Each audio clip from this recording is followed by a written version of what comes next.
Welcome to BSidesDFW2020. Wherever you are, we are finally here. It's been a unique year, and hopefully we deliver a unique event for you. So let's dive right in and do this thing. If you're not completely familiar with Security B-Sides, it was born in Vegas back in 2009, and for the most part has grown each year, at least until now. Many of this year's events were canceled or postponed due to the ongoing situation. We do hope to see many, if not all of those, return next year or as soon as feasibly possible. This is B-Sides DFW's 11th year, and it's our first virtual, so hopefully we get things put together correctly or as best we can, and you all have a good time. We do have some rules. A lot of folks like to quote the golden rule. That's all well and good, but unless you're one of these two guys, you kind of see the rules a tad bit flawed. Me personally, I prefer something a little more simple, and at the end of the day, just be excellent to each other. If you've already been on the Discord server, you've seen the code of conduct and you've agreed to it. If you haven't been to the Discord server yet, you'll be asked to read and agree to the code of conduct before you can enter the main space. Just to cover all our bases, I'm going to go through that right now. B-Sides DFW is founded to facilitate the exchange of information and the development of relationships. We welcome and encourage the expression and debate of ideas. We also recognize that we do not have to agree in order to listen to or understand a given point of view. However, there is a language and a behavior that is appropriate and expected in achieving that discourse. Harassment and/or abusive behavior will not be tolerated. Any participant that experiences or witnesses inappropriate behavior, if you're comfortable with it, we encourage you to ask the offending individual to stop. Any participant that experiences and/or witnesses inappropriate behavior is expected to report said behavior to the event staff. And any participant asked to stop behavior is expected to comply immediately. Event organizers reserve the right to respond to observed and/or reported behavior in any manner deemed appropriate, including but not limited to expulsion or referral to relevant authorities. It is our goal to ensure that the event is welcoming, enjoyable, and safe for all participants. So yes, behave yourselves, be excellent to each other, and that's all I have to say on that topic. Obviously, being virtual, we don't have the typical floor plan for you to memorize this year. What you will see is something more like this, at least on the left-hand side. We would like to take this moment to thank some of our hosts, or the hosts, for our 2020 activities. Big thank you to Point 3 Security for hosting their intermediate to advanced CTF. Prizes include, or the prizes are, a 12-month, 6-month, and a 3-month access to their Escalate platform. That's an interactive learning environment, and if you're doing the CTF, that's basically what you'll have access to. We would like to thank Prevade Cybersecurity for hosting the latest version of their CTF. They've been with us for several years, and you know, we definitely enjoy having them. Thank you to Pentester Academy and Pwn School Project for hosting the network penetration testing workshop. It's a slightly different vibe on what we've seen previously, so we look forward to it. And, you know, we can't say it enough. Thank you to Alt Beer for putting together a crazy hardware hacking village. If you're local and you were lucky enough to get one of the toolkits, congratulations. If you're not, it should be easily reproducible. The prizes there include a Pi 4 complete starter kit, digital multimeter, and an MS Stack Core IoT development kit. With that, we have a great line of speakers talked up this year. We have a great line of speakers for you this year, and we hope you enjoy it. Once again, we tried to cover a good balance between entry-level, experienced, high-level, deep in the weeds. So, you know, there they are. I'm not going to run through each one of them. See as many of the talks as you can. They're all recorded, so you should be able to hit all of them. And thank you to the speakers that did submit. Congratulations to the speakers that were selected, and may all of you enjoy the content we've put together. Would also like to thank some of the key individuals that helped put this thing together this year. Obviously, we were just talking about the speakers, so huge shout out to our Ministry of Literature, aka CFP Review Panel. They did a wonderful job going through all of the submissions. There's also some key people that this wouldn't have happened without them. Some of them might be scratching their head because their name's on the list. You did. You helped. Unfortunately, some of the content is more geared towards physical environment, and we just couldn't use it this year. But thank you to everybody involved. I know I'm missing folks. Thank you to the moderators that are working today. And, just thanks. Now, before we get into our sponsors, I do want to pause here for a minute. When we started working on this year's event, it was before the pandemic. And right as we were finalizing our sponsorship kit, people started talking about a virus. And as things progress, we threw that sponsorship kit out. We already operate on a thin line. Keep in mind, we don't give participant information to sponsors. The only data we provide is summarized demographics, X number of folks in this industry, X number of folks with this title. So a good number of potential sponsors immediately stopped talking to us. Without the traditional ability for the sponsor to see you at a booth and talk to you and let you know what their product is, and the very common business card in a fishbowl for a raffle, without those traditional physical things, we just didn't feel right asking people for money. What's the corporate ROI?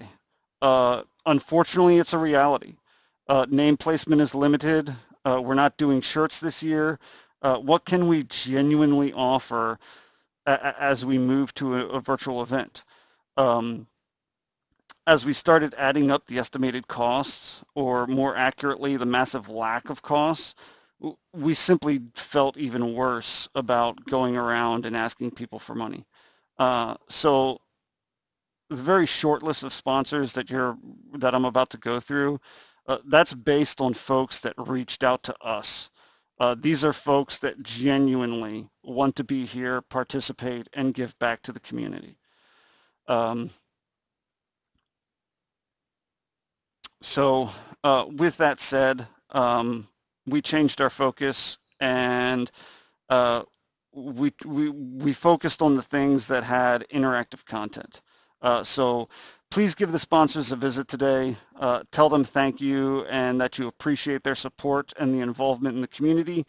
And if they have something that fits your needs, even better. With that, rant over. We are super happy to be partnering with Hacking is Not a Crime this year. If you're not familiar with them, it's pretty simple. It says it right there. It's all about spreading awareness and changing the misconception of the term hacker. Find these folks online today, give them a hand, help spread the word. Would like to thank Weeboo Inc. We hope you liked the presentations today. The digital post-production was provided in part by Weeboo Inc. And thank you to them for the graphic layouts and the editing. This would not have looked nearly as nice without their help. Massive ups once again to Altbeer for putting together a hardware hacking village. As I already mentioned, if you're local and got one of the kits, they're insane. Hope you all have a great time today. And, again, thank you, Alt Beer, for doing this. Uh, Big shout out to Pwn School Project. We're super happy to have them back once again. Philip changed the tack this year and pivoted into network penetration testing. So hopefully that will be some really good content for you all. Again, thank you, Pwn School Project. And they are co-sponsoring with Pentester Academy. The actual workshop is hosted on Pentester Academy's platform. So again, thank you, Pentester Academy, for giving us free access for the day. First time, and welcome to the family. We look forward to possibly working with you in the future. Shout out again to Prevade Cybersecurity. Another year with their, at least the feedback I've gotten is always a fun and good CTF. They've been with us for several years, and great set of folks. Thank you, Prevade Cybersecurity. And last but not least, another newcomer to the BSidesDFW family. Thank you so much, Point 3 Security. As mentioned before, they brought with them their intermediate to advanced CTF, and we're super excited to be working with them, hopefully for many years to come. Again, please visit the sponsors today, see what they have to offer, check them out, let them know you appreciate their effort and time. And with that, it's 1, 2, 3. Go have fun. That's all I got. Thank you all for coming out. Hopefully you'll stay with us all day. And, like I said, enjoy the event, have fun, and we'll see you on the flip side. Bye.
Hey there, B-Sides DFW. Today we're going to talk about your phone. We're going to talk about why it hates you and some of the things you can do to take care of that.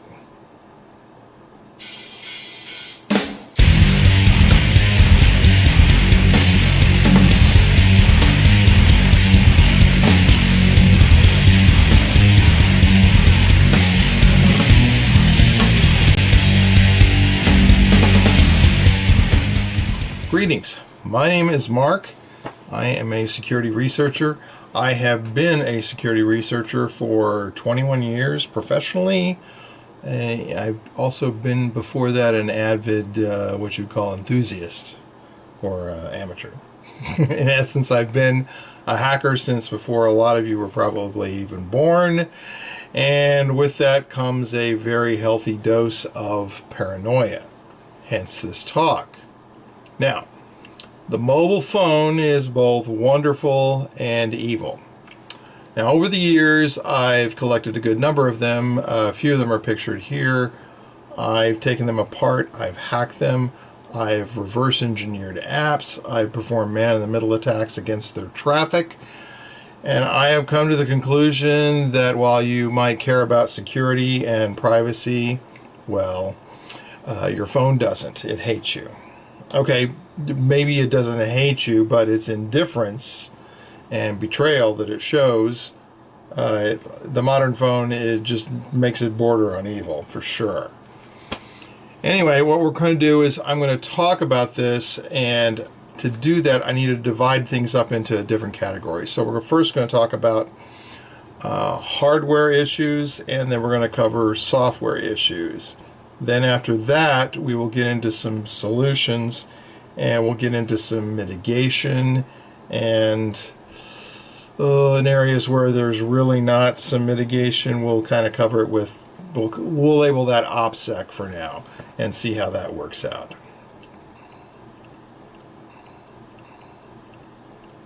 The modern phone has 5 radios.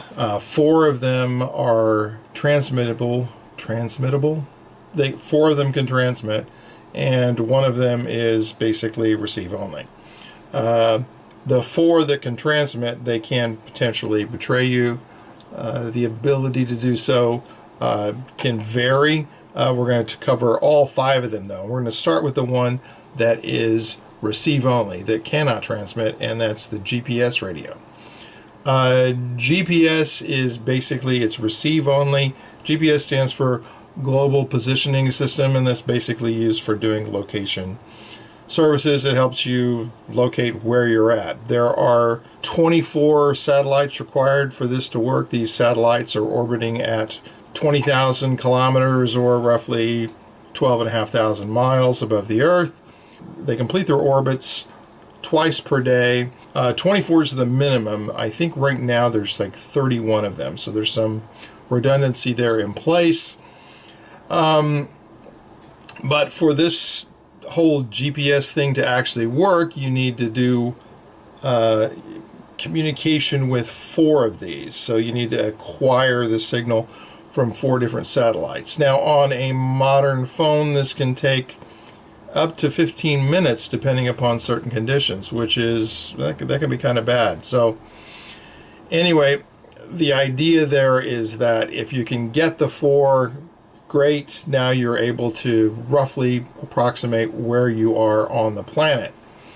Now, the problems that occur with this is that occasionally, because this is such a battery drain, up to 15 minutes to acquire these satellite signals, the operating system sometimes takes it upon itself to kind of help the GPS get going and figure out where it's at. And so it will borrow information from other radios, such as your cellular or your Wi-Fi. And that helps speed things up. This is why you sometimes see when you're using applications that say, hey, turn on Wi-Fi for better GPS support. That's why it's doing that. It's trying to not only get those satellites, but also maintain them, maintain the position, and use a combination of the two to actually give you fairly accurate GPS. Fine and dandy. But that's basically how these things in particular work. Now, the second radio is the cellular one. And this is one where we're starting to get into some areas where we start getting a little bit evil with it. It can transmit and receive. Typically, it's got a range of about a mile or two, sometimes up to 5 miles in an urban setting. You get out into urban areas where towers may be mounted up a little bit higher and have slightly more power to them.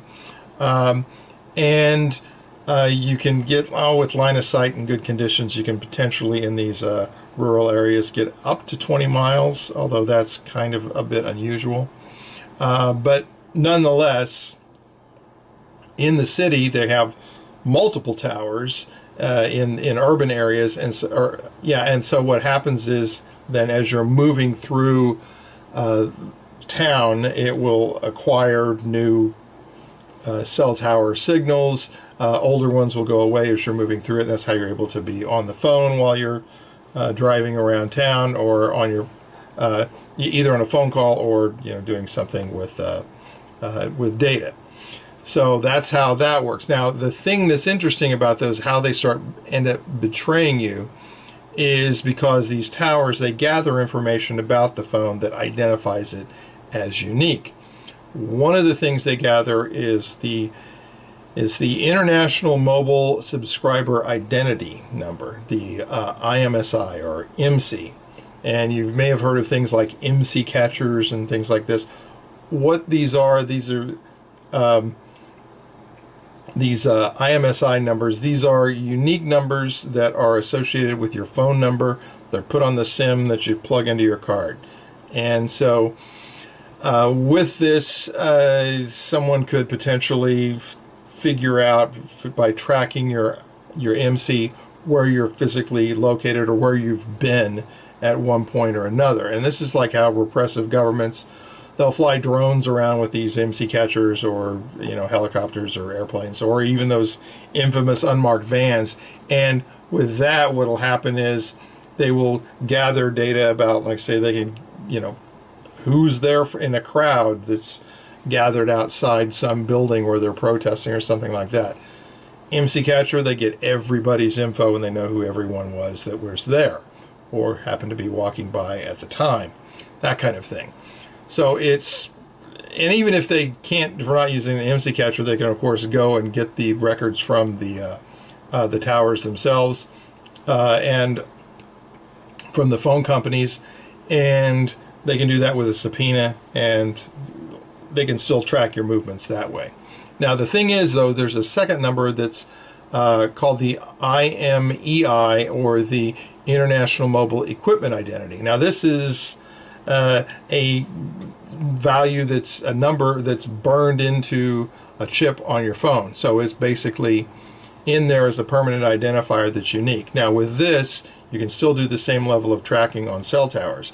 This is how you're able to do something like dial 911 and the call actually goes through even though you don't have a SIM plugged in there. It's using IMEI to at least help establish that you're a unique device on the cellular network.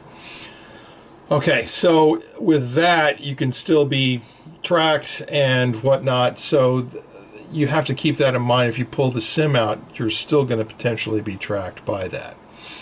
The third radio I wanted to talk about was Wi-Fi. With that, the unique number associated with it, of course, is the MAC address. That's associated with the Wi-Fi interface. I really am not going to go into too much detail with Wi-Fi. There have been entire presentations on Wi-Fi and Wi-Fi security. One can do an entire presentation on a single flaw in one company's implementation of Wi-Fi. First off, I just wanted to let you guys know I am releasing a 0-day in this talk, but I want to point out that it's lame. Okay? So I'm not going to go into a huge amount of detail here. Just bear in mind how awful Wi-Fi is. Wi-Fi doesn't have a huge range, but it can reach out from your phone for dozens of meters. Line of sight with good conditions, it could do well over 100 meters. So it's a pretty powerful little radio. The fourth radio is Bluetooth. Now, there are three classes of Bluetooth ranging from 1 meters, 10 meters to 100 meters, respectively. We're concerned with class 2, which is the one that's 10 meters or 33 feet, roughly. It has its own MAC address as well, and while there are things like, I know, like on an iPhone, depending upon the applications as you're using, it'll actually randomize the MAC address for that for privacy purposes. Do realize that the MAC address of the Bluetooth is 1 digit off from the MAC address of the Wi-Fi. So if you can get one, then you can figure out what the other one is. So that's interesting with that. Now, the fifth radio we're going to talk about is near field communications, or NFC. Now, this is the background of NFC. This gets back into RFID, and again, there's whole presentations that have been done on RFID and whatnot. But NFC, there's 3 different types of NFC, and there's 4 technology types that are associated with those 3 different types. That it can extend those 3, and your phone speaks all of them. Okay, now that may sound a little bit daunting, but it's not as scary as it sounds. I mean, there is a MAC address associated with this technology. The IP stack that is one thing. Okay, TCP/IP, that's one thing. The NFC stack is insane. It is all kinds of levels of complexity, But the thing is that it's only activated via an app that has to use the APIs in the lower parts of the technology stack itself. So there's no like direct access. They have to go through APIs to get down into there. So there is some lower level isolation from the upper ranges of the phone at the app level, and also couple that with the fact that the transmission range of NFC is like roughly 4 centimeters, something like that, 1.5 inches. So it's not very wide range. So this drastically reduces the chance of compromise with that particular radio.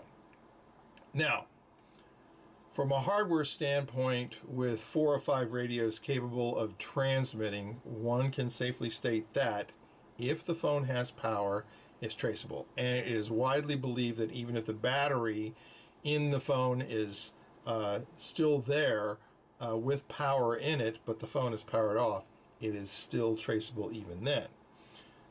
To give you an example of that, in 2003, then President George Bush made a surprise Thanksgiving trip to visit troops in Iraq. This is during the Iraq War, and to maintain all kinds of security and privacy and secrecy around this, reporters were instructed not only to shut off their phones, but they were told to remove the batteries, because 2003, every phone had a removable battery. They gave the reporters fresh phones when they were on the way back from Iraq, so that they could actually begin reporting on what was going on.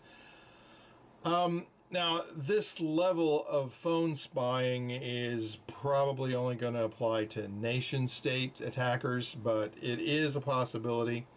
And considering that was in 2003, I can only imagine where the technology for doing that kind of thing is now.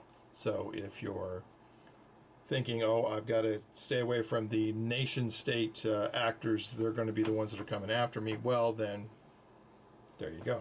This is something to keep in mind.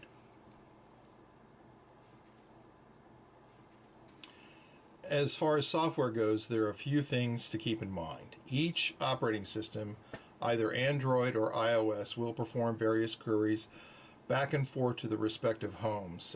The main reason for these is for updates for the OS or for the included apps. Other reasons might include telemetry data. Now, this can be the health of the system, usage statistics, location data, other bits and pieces of information that can be rather revealing. Some people don't have a problem with it. Say, for example, if they constantly lose their phone and they want to use some type of thing like Find My Phone to be able to retrieve it. Other people want to be able to keep an eye on their children. Obviously, if there are malicious use cases, then that's the ones we want to kind of keep in mind. For the truly paranoid, all of this data that's collected, it can be subpoenaed by the U.S. government. In some cases, for foreign nations, there may not be even a subpoena process in place. The government just gets access to it, such as China. GPS can be the source of a bit of unwanted tracking. As we stated before, it can take up to 15 minutes to acquire a signal. This is known as TTFF, or time to first fix. That's tricky to remember. To improve upon that, there are several techniques that are put into play here. Wi-Fi.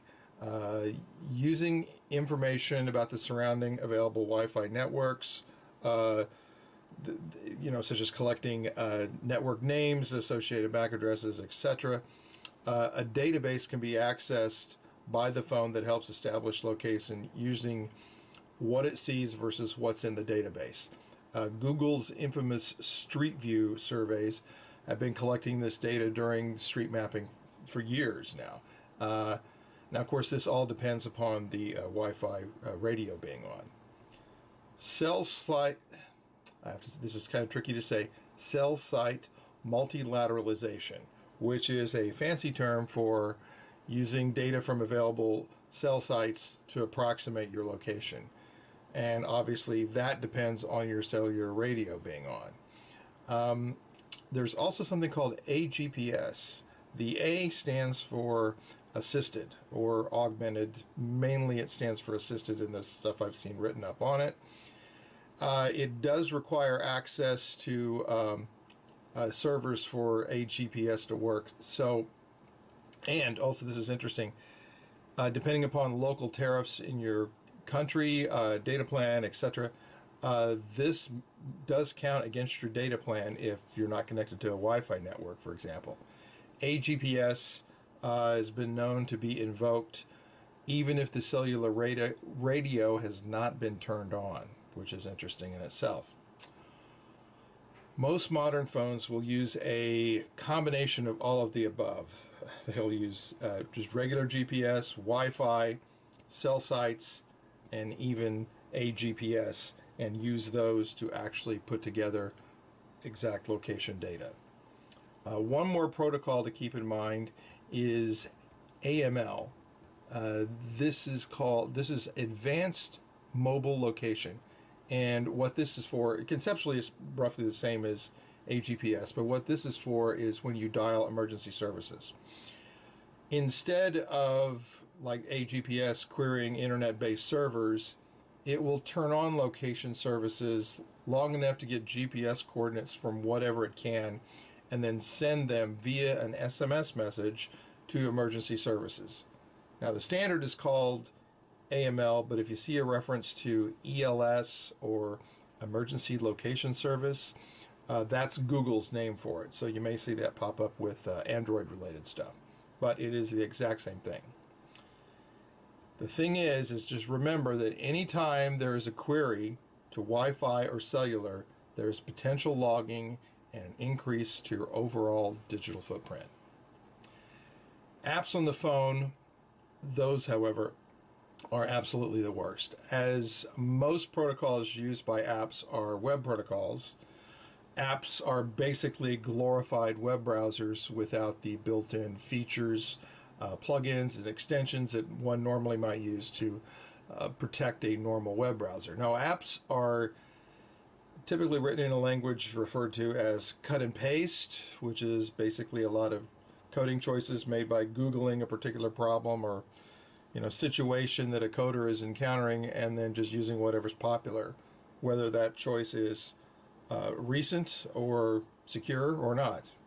And that pretty much sums it up right there. That is why apps have been such a disaster. All right, for mitigation, something you should do: update to your operating system and apply patches. Security holes get closed, but just as importantly, new features are often added that add granular control over some of the security settings and control over what the application can actually do while on your phone. Be sure to delete any unused apps and turn off everything that you can that improves privacy. Then basically you go back and only turn on what you need for those critical apps that you just can't live without.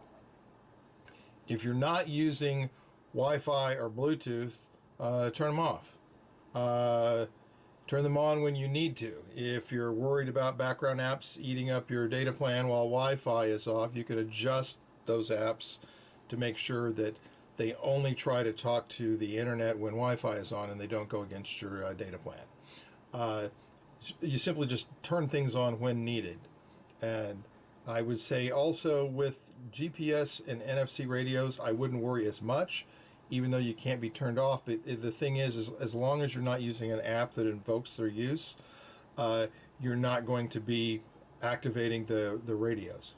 For NFC, usually NFC apps themselves have some built-in extra security features, such as maybe a biometric or something like that before you can perform some action.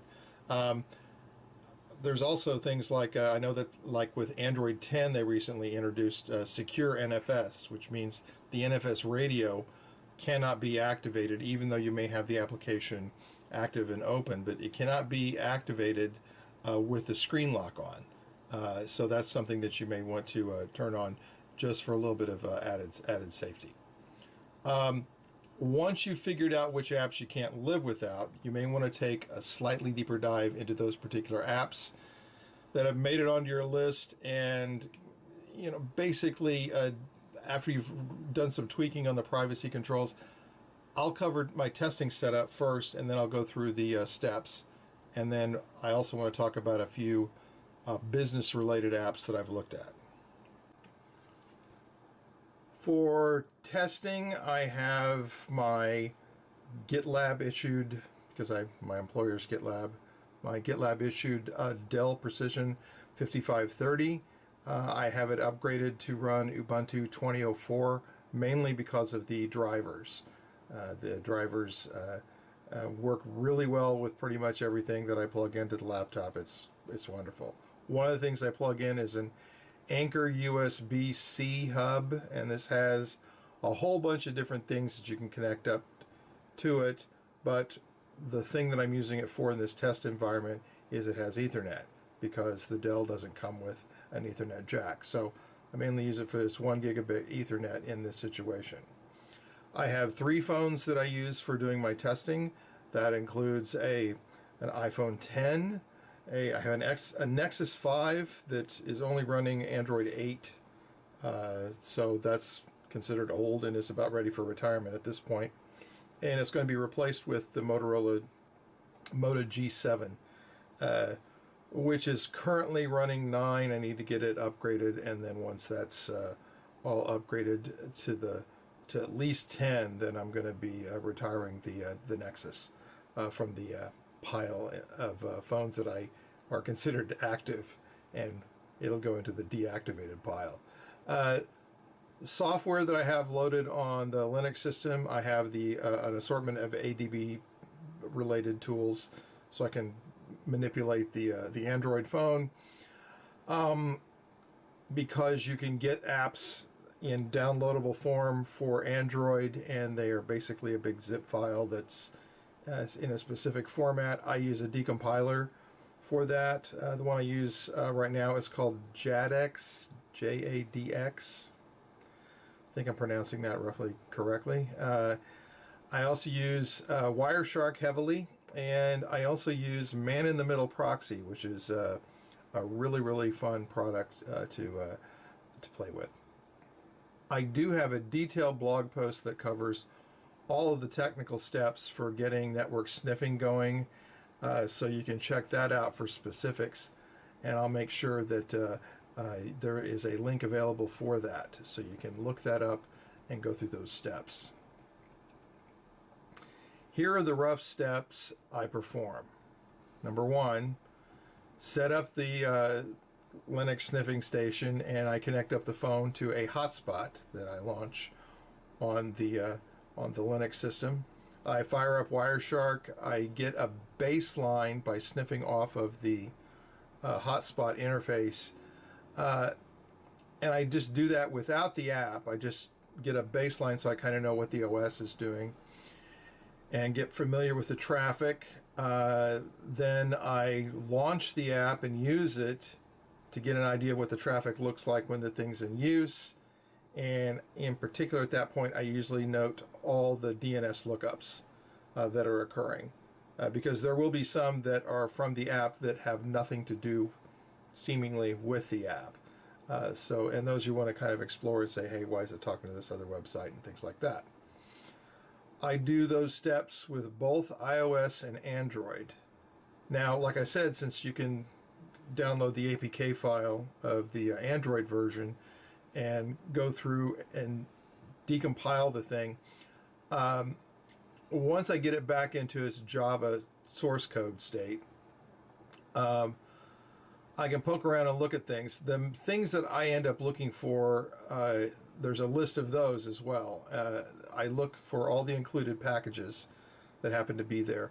I want to know what version they are of those particular packages. Sometimes they'll include a version number. If you look through the source code, it'll have a version number in there. However, for some of these packages, you really can't tell. If the source code is available for those packages, conceivably, I've done this before where you look through the READMEs and the release notes and stuff like that for a particular package, and when feature X was available, and it, let's say, became available in a version that came out in 2017, and you look for that code in the package in your decompiled version and it's not there, then that means that the version that you're looking at is at least 2017 or even older. So I go through and do that. While I'm in there, I also am looking for stored secrets, including passwords, plain text or otherwise, any stored URLs or IP addresses, any pointers to any type of internet-based resources. Included libraries occasionally. There's like a full-blown executable that is included in there, and I typically go through and try to check that out. With the manifest, you can go through and look to see what kind of permissions are required for the application. You also will note that, of course, when you install it, it may ask for certain accesses and permissions and whatnot, but this will show you them in kind of a written form. I'll look to see if there's any local accesses that go on, and the combination of looking at the source code, but also I'll poke around with ADB and see particularly what's changed since I added this app on there. Fun things to look for. Sometimes there'll be like a small local database or something like that that is installed just for storing information. And then I've done this on occasion. I don't do it all the time. I'm just getting the right tools that I want to use for this, but run static analysis tools against the source code. So you can kind of look for, I mainly at this point with these steps, I'm looking for low-hanging fruit. So I just get an idea of how well the thing is put together. Now this sets me up for the next phase of testing of the app, where I fire up man-in-the-middle proxy and I use the app and going through my sniffing station, and I can now look at decrypted data, assuming that I can get man-in-the-middle proxy to work. And then I examine that data to see if there's any excessive information that's being uploaded or downloaded or whatever, and just kind of take a look to see how it's handling data. Once I've done that, I've got a pretty good idea where I stand. At that point, I may decide on some potential attack scenarios and stuff like that that I might launch against these apps, and then I'll go ahead and see if I can actually perform those. But this at least gives me a fairly decent baseline to start with, as far as, okay, I have a rough idea of how good the app is, at least from a security perspective. As I mentioned, I work at GitLab as a security researcher, and one of the things I look at are mobile apps that access critical data. I'm going to go through a few of those, talk about basically how I applied some of the steps that we just went through, and then I'll give you the results for a few of the apps that I've looked at. And the first one up is going to be Zoom.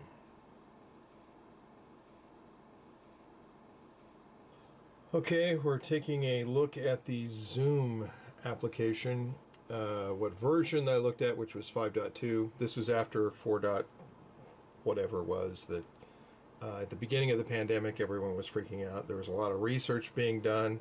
Most of the research that I did was just confirming other people's research. I knew that 5 was coming out, and so I waited for 5 and then just give it a good look. And checked out the data stream. I made sure that they're using decent encryption. I made sure that the certificate pinning was being done correctly, and it was done exceptional. There were some packages that they were using that were a little outdated, and some of these outdated ones had security issues associated with them. All of this was reported to them, and they have taken care of those problems. The main problem that I did find was as far as local storage of the end-to-end encryption keys and client-side PEM. That was inside a SQLite database. I also reported that to Zoom and said, hey, this is just being protected by local permissions on whatever device. And this was for all clients, not just for the phone app, but also for the app on Linux as well as on the Mac. So the attack scenario would be that someone would intercept the encrypted Zoom call, and if they could additionally get into a client and get directories and whatnot where this data was being stored, then they could actually use that to decrypt the data. So it was kind of an unlikely scenario, and the fact that at GitLab, there's a few meetings that we don't record, but for the most part, we record all meetings. And since everything's being recorded, that means that the end-to-end encryption is essentially defeated.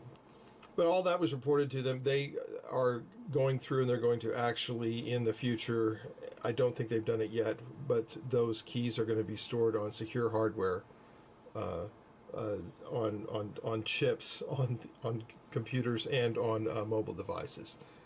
So they won't be storing it in an insecure way in the future. So that did work out good. So for us, we deem that to be an acceptable thing, and that's why we're still using Zoom, and we'll continue to use it for the near future. Okay, we're going to be taking a look at the Expensify phone app, and the particular version we looked at the time was 8.5.10.12. This was several months ago. Good encryption. Their CSP policy was a little sparse. There were some problems with some of the packages. Some of them, the main ones that we had problems with, there was this one for a package called Urban Airship, one of these app measurement kinds of things. So it gathers information on app usage. It did gather a couple of questionable things while it was in there doing that. The worst one, though, was from Branch.io. Anyway, Branch, they are a deep link analysis company, which basically means they gather information from a whole variety of sources and then put this data together to identify unique individuals so that they could actually do fairly sophisticated ad tracking and shoving ads at people. I don't know why it was included with Expensify, and by looking at the encrypted data, by decrypting it and getting in there with a man-in-the-middle proxy, you could see that the setting for ad tracking enabled had been marked to true. Again, this is one of these things where if you had a regular browser, it wouldn't have been so much of a problem, but since it's an application, there's no browser protection in there. So that was probably the worst bit of it right there that was found. Everything else was okay. They were able to go through. They did fix it reasonably quickly, and we're continuing to use Expensify to this day, and everything is working fine. We're looking at Bamboo HR, the app for the phone, and this was tested several months ago. The version that I looked at was 3.1.2. With it, decent use of encryption. There was a couple of odd things in the CSP, but there was an inline dynamic JavaScript was allowed. The Firebase logging was uploading a lot, and Firebase is one of these statistic gathering apps. There was a lot of stuff that was being uploaded from that. There was a few packages on there that were pretty old, and the code itself was pretty rough. I was able to successfully perform a man-in-the-middle attack against the application. There was a lot of problems with it simply because there were so many things out of date, and the fact that it was gathering so much data and whatnot. We had decided, because we were having a terrible time reporting anything to Bamboo HR, we decided to go ahead and just make it a policy within GitLab that we would stop using Bamboo HR on the phone. In the web browser, it seemed fine. It's just using their app. It was less than desirable. So we made the decision to say, okay, we're just not going to use that at all until they at least get it up to date. Okay, last one we're looking at here is Slack, and I looked at version 20.04.20.0. They used good encryption. This was the first for any app I've looked at ever, and that was that the libraries were all up to date or only one version out, and there were no packages with security issues whatsoever. That was wonderful that they were that much up to date. There was a lot of personal data that was being stored in local database files, and that included various configuration settings. There were some things from private channels and everything. It wasn't great, but it was okay. I could live with it. And it handled all kinds of attacks thrown at it. I didn't find anything really wrong with it. It's just like, well, this looks pretty good. So there was nothing to report to the company, nothing to speak of. So we went ahead and just set a big thumbs up for Slack, which made us feel really good. As a remote-only company, we live in Zoom and in Slack when it comes to being online. So this was good. This was very good. OPSEC. This is probably the most entertaining part of the talk, at least for me. It's the most entertaining part. Basically, what this boils down to is this has to do with behavior. What you're doing with your phone. Remembering that wherever you go with that phone, whenever it has power, you're potentially leaving a footprint somewhere, a digital footprint that shows where you were at a particular time, what you were looking at. That's rather unnerving. So to kind of help reduce that digital footprint, if you've gone through the mitigation steps and you're saying, well, there's still some more things I wish I could do. Well, there are, and we're going to cover those real quick. The first one is, well, you could just leave your phone at home and just only use it at one particular place and never carry it with you. That's rather impractical. The whole idea behind a mobile phone is the mobile part. You can take it anywhere. So a lot of people don't do that. You could get a second phone just for travel, or just for travel into risky areas if you wanted to. I may do a video in the future about that whole idea of having that second phone that we would refer to as probably a hacker burner phone. And I'll probably get to that at some point. There is one other area that you can do, and that is where you can actually keep your phone with you, but selectively allow it to leave that digital footprint, where you can actually turn it off without having to take your phone apart and pull out the battery. That one is kind of interesting because that one involves a technology known as Faraday bags. And not only do I have some examples of Faraday bags, I've actually gone through the trouble to put them to the test.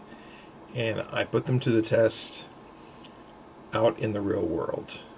So let's take a quick look.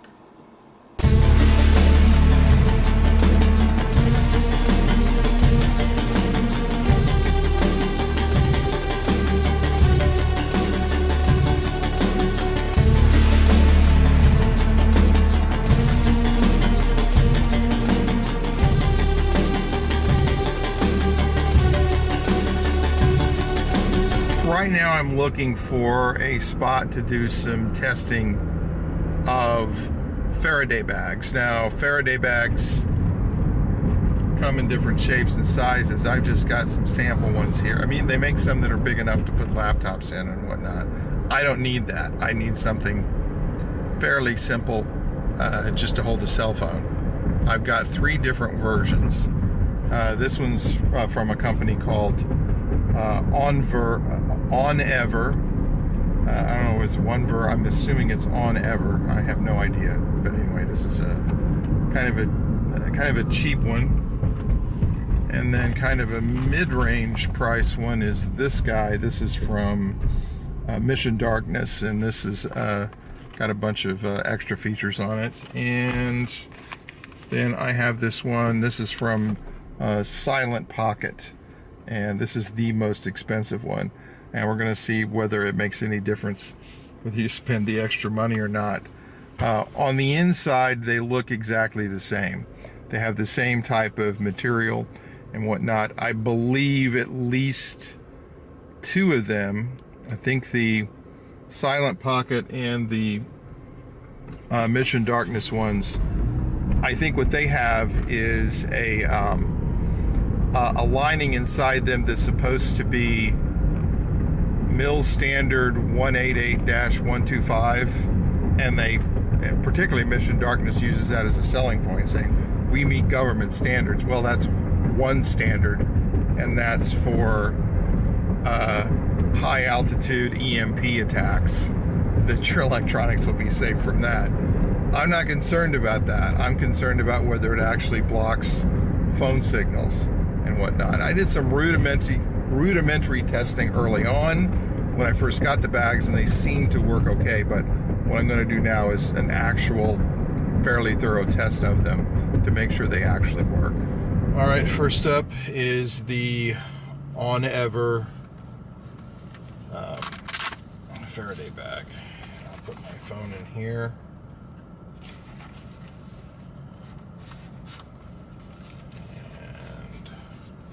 Give it a call. Now, this is underneath the big towers. Are you ringing? Let's see, I can feel it buzzing in here, so it did not block. That's disappointing. We'll try the Mission Darkness Faraday bag. It has all kinds of extra goodies and features, but essentially looks the same on the inside. Put that here. And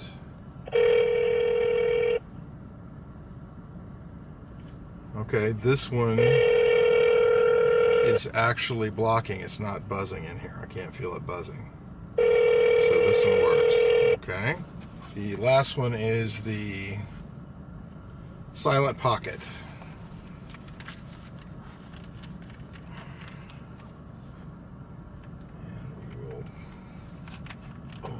lot tighter.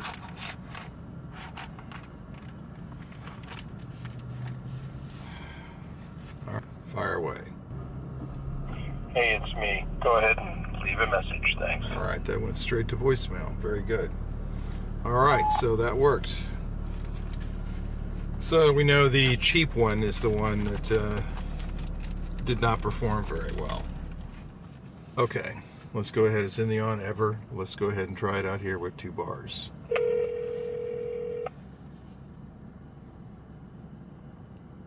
Alright, it's not buzzing. The Mission Darkness one.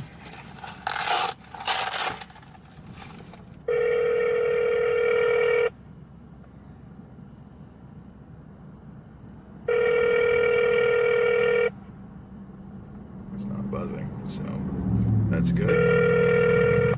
Silent Pocket Faraday bag.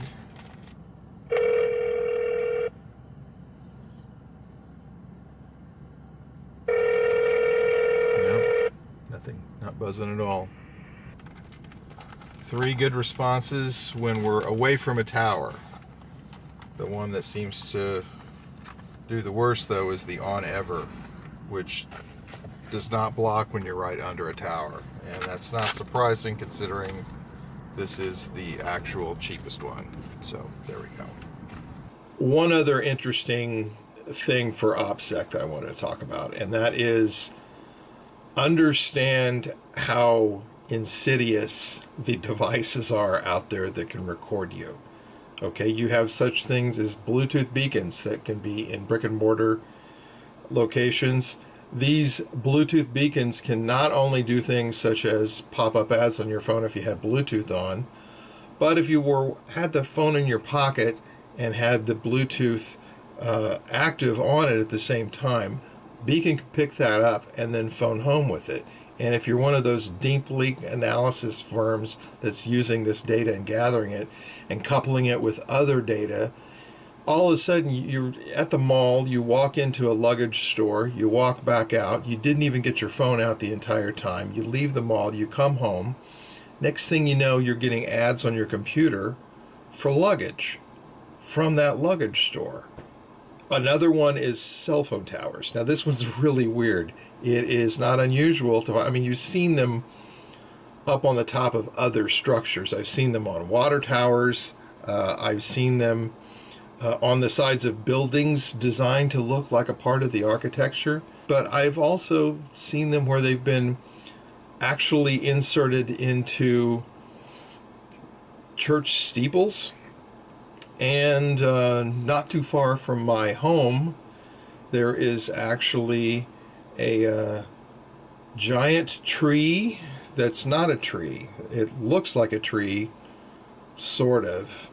You look at it closely, and it's the only thing around that's even remotely close to that. But it's a cell tower. Now, when you look at how small the 5G towers are, now right now they're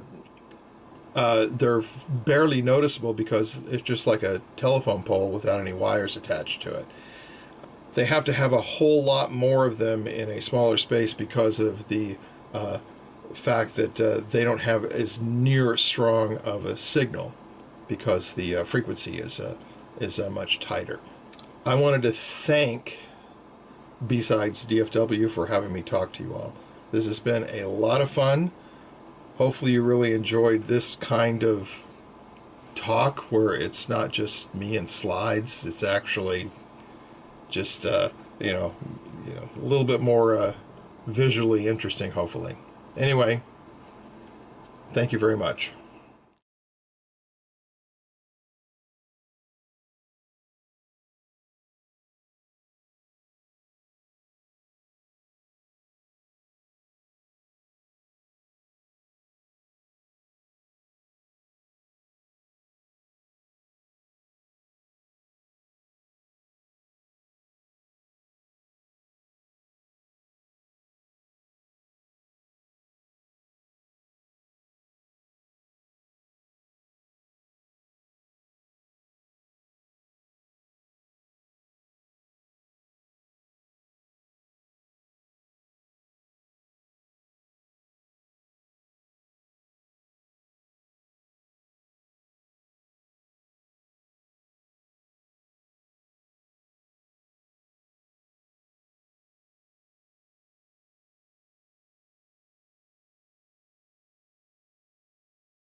Hello guys, I'm so glad to be here, and today we're gonna talk about dissecting and comparing binaries to analysis when we talking about the malware analysis, right? My name is Felipe Pires, and this is my contact in the Twitter, GitHub, and Medium. I use a lot the LinkedIn profile, not profile actually, in social medias. If you have any doubts or any questions, please, this is my contact and I am available to talk to you, right? So some information about me. I have been working in a hacker security as a global research manager, right? This is the Brazilian company. I am a founder. This course is about malware analysis fundamentals. And now, not now, I started to work in this company, Zoop Innovation. I am responsible to Zoop Security Labs. I am a research and security manager as well. I'm responsible to provide many research in antivirals and many different sensors of security products, right? And this is a Brazilian company as well. And this is like a software house responsible to create a software apps and applications, and as you can imagine, the kind of softwares and apps, right? So here's some papers, or not papers, in this case it's article that I was wrote. Yeah, I published it in a Pentesting magazine, a Forensic magazine, and the Cybersecurity Hub as well. This is not my idea here is not to hack the NSA or FBI or Microsoft. My idea when I publish this kind of articles is to provide some basis, So my idea is to talk about the basis, what the fundamentals. It's important when you talk about the security products or malware analysis or maybe threat hunting or maybe pen testing. So we need to know about the basis. During our conversation now, I will explain more about this, right? So here are another papers that I was wrote, right? And you can read in my social medias or this magazine as well, right? So the first step that we need to do when you talk about the malware analysis is to identify, right? This step is called identification, right? Because we have the artifact. We don't know if the artifact is malicious or not. We need to understand if this malicious or this artifact actually is malware, software malicious, or maldoc, document malicious, right? This is the first and very important part, right? After that, you can choose what the kind of analysis you will choose, if you use static analysis or dynamic analysis, right? After that, after you realize or you executed it, you can prepare a report, right? Actually, this kind of step, it's very important because you need to present it to your manager, your tech lead, your coordinator, maybe, and you can prepare many these informations that you analyzed before, right? After that, you can improve your security defenses mechanism, right? This is the main point here, because, for example, if you try to explore any antivirus in your environment, right? Maybe you can try explore many DLL injections. You can try using another different malware, or maybe using some exploits to try explore your antivirus solutions. This is a very interesting point. You can present this to your manager or your tech lead. And when you find any, for example, vulnerability, maybe bugs, maybe I don't know, failures in your softwares, in your security software, for example, you can improve, you can adjust many settings inside your platform, right? And after that, you can prepare the beautiful word has known like a cyber threat intelligence, or CTI, right? You can build it.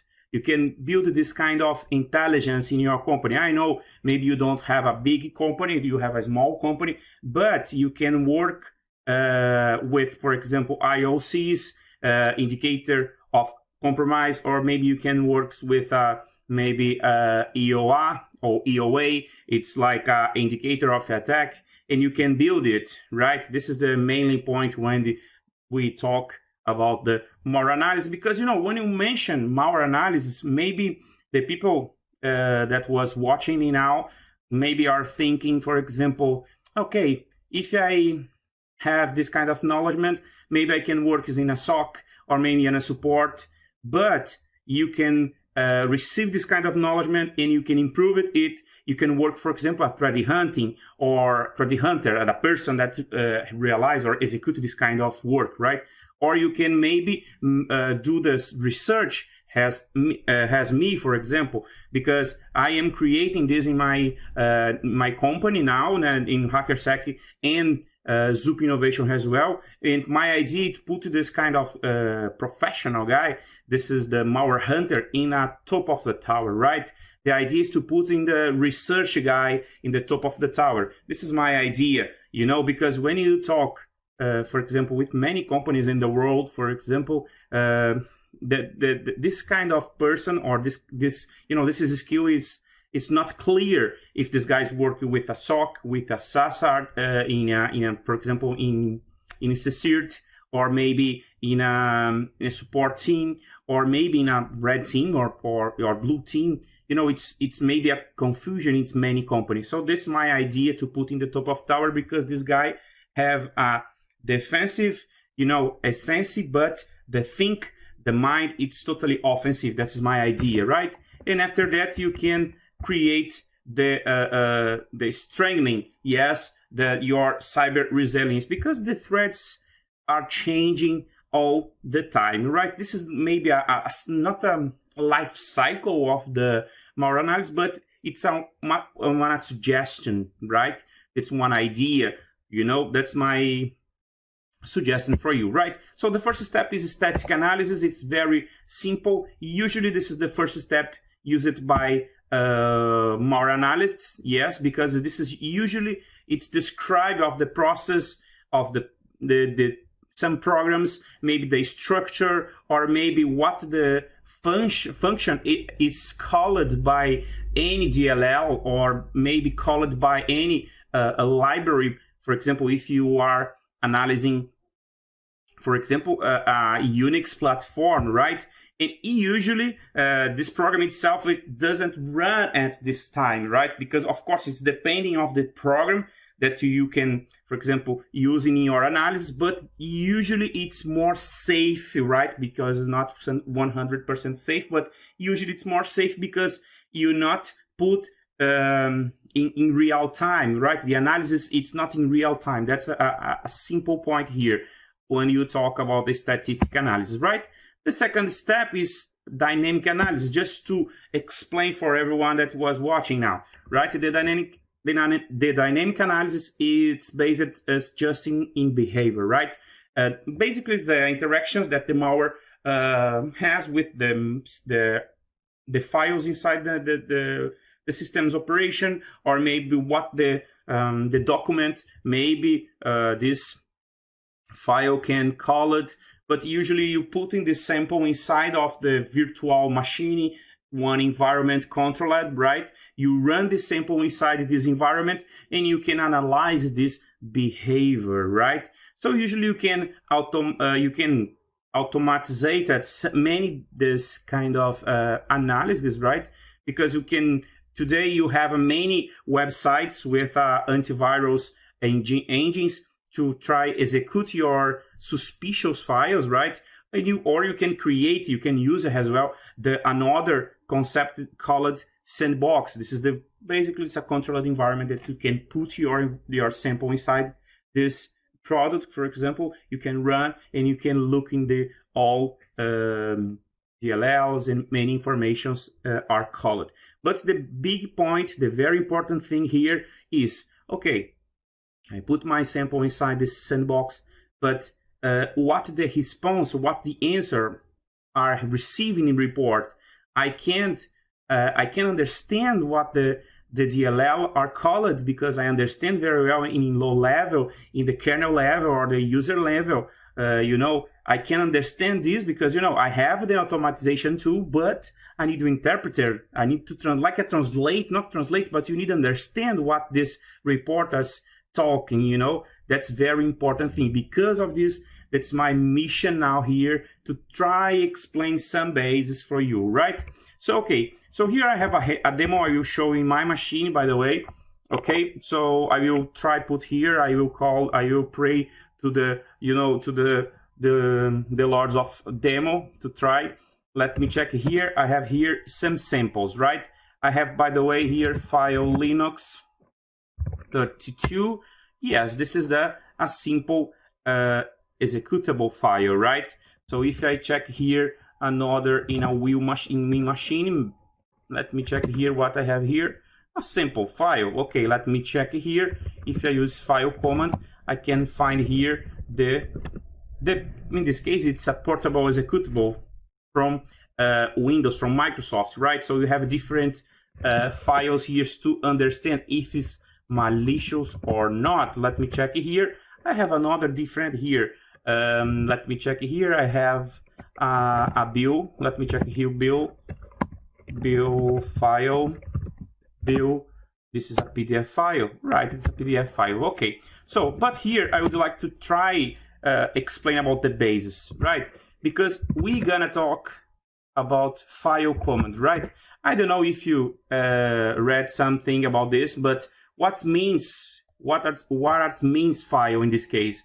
File determining file type. I know, Philip, but how this kind of tools, or this tool in this case works? That's a simple and very important point, right? Because when you put this command inside your machine, this file or this tool actually will run or run in your environment, and you show some answer, right, in the screen.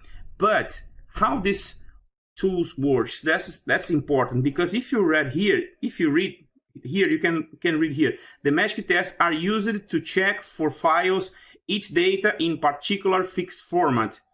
Maybe you are thinking now, and maybe I know Philip is show me about the man of files, but here you can understand something, because here you can understand those format is defined in elf.h. So maybe here we have interesting information.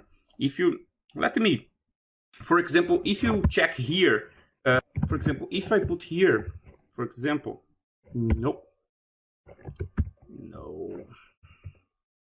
know, let me. Oh yes, I will open. Okay, so here you can, if you see here this information, right, that I was received here in the month from file, you can read here. This file defines the standard ELF types, structure, and macros, right? And here below you can read another information about the structure, because here in the beginning you can read here the ELF files header. This appears at the start of every ELF file, right? You have here 16 bytes, the first array of the name identity, and you have the magic number and others information. So we have here, for example, the magic number. So what means this in this case, magic number? Here you have the key, right? So these files have a magic number stored in particular place near the beginning of the file that tells the Unix operation systems, right? So what this means in this case? It's very simple. The file command has a database responsible to provide all this information, to find all those magic number in the beginning of the file, right? So here, I will show you now here, for example, I have here the, I downloaded this file code to look inside this, to show you this information, right? So here you can read many informations here of this kind of database. For example, if you, read the information of JavaScript, in this case here, okay? So JavaScript, let me show you for you here. JavaScript, we have here many informations in the beginning of the file. In this case, is the magic number of the file. You have many rules here that you could use. That basically this file command used to identify the file in this case, if it's executable or not, right? So let me show you some example now here. I will create this file, the name malware.txt, right? Is it malicious? Is it malicious? Let me write here. Okay, this is a simple question. I will read this information. In this case, perfect. Let me use file command here. It's really text file, right? Perfect. So, for example, if I manipulate the magic number information here, let me manipulate here. I will put some string here that I know what this information means. I will change here and I use the file again, .text, .text, and let me check here and here, looking this incredible information. Now we have a Python script. In this case, is an executable file, right? So if it's executable, I can call it. I can call maybe Python. What do you think about it? So I can call on not Python, Python text in this case. Text, because it's Python, right? If let me read again this file. Yes, but we have a problem. Maybe you can think about it some, but the extension here is different, right? Let me, because I have another Python here in the other presentations, I will. Okay, so I have here. Yes, okay. So let me change now here malware. Let me move malware text to the malware.py, right? So here we're gonna py. So in this case we can run now just py. Maybe you need to have the authorization, the privilege to execute this kind of information. Maybe let me change here. Okay, so now let's Python again. And let's check, it's the same error. Why did this happen? Because it's not a script Python, right? If you, for example, you can manipulate again this information here. It's very interesting point. Another again, let me move again and %pdf trust maybe slash dash actually 1.9, and I will save here and I will clean. And let me check here, malware.py, .py, it's a PDF document. Take a look at it, very interesting, you know. That's a big point here. Maybe you can ask, so Philip, now the file command, it's not it's not a confidence command. I can use this kind of command. No, you need to use, right? But you need to understand all those days, right? This is the very important thing. You never can believe in the extension because of course it's the same case when you talk about the strings, for example. If you see here the strings, the man of the strings, for example here, the strings command, right? So let me check here, is strings command, man. String printed the sequence of printable characters in file, right? So here's the simple key. The many people never think, maybe because in the beginning of the description says, for example, for each file given, strings print the printable character sequence that are at least 4 characters long. Because of this, when you execute, for example, here strings that maybe you execute, for example, in the beginning of this. The many commands, for example, you don't find, for example, the ELF information or MZ information on the PE information, right? For example, here, if you read here the xdemp any, let me check here, any 32, the Linux 32, a bit less. Okay, in the beginning you can read here the elf, right? So, but here you have just three characters, not 4 in this case, right? So if you try here, for example, let me change here. If you try, for example, run the strings dash a, putting in the Linux. Let me put pipe here. Pipe last here, and you put pipe last here, and you try. Oops, maybe I receive some errors here. Oh, of course, I need to put the file correct. Yes. So here, if you put here in the beginning, take a look here. You don't find here the beginning the elf information, because elf just is 3 characters, not 4 characters. That is important thing, right? This is all those bases, right? That's very important when you mention here, right? So we explain more than elf now. So basically, when you talk about the structure about the elf, or maybe PE, portable executable, you can see in the pictures it's the similar form, not exactly the same, but very, very similar, because you have the same header, you have the sessions here in the text or doc or doc. Oh my goodness! You have the text, you have or data, you have the data, and you have many sessions header. In the PA portable, we have, for example, the 2 parts first, right? The header and the sessions. Of course, it's divided in other parts, and you have, for example, inside the header, you have the DOS header, when you can see the MZ information, the signature MZ, right? When basically it's responsible to the creator of this kind of binary.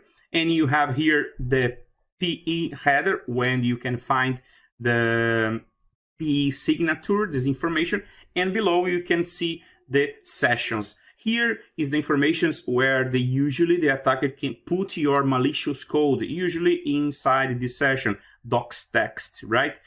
And when you try to analyze any artifacts, for example, you can find the UPX compressed or maybe a packer tools. This is a technique maybe many times the attackers can be using many different attackers.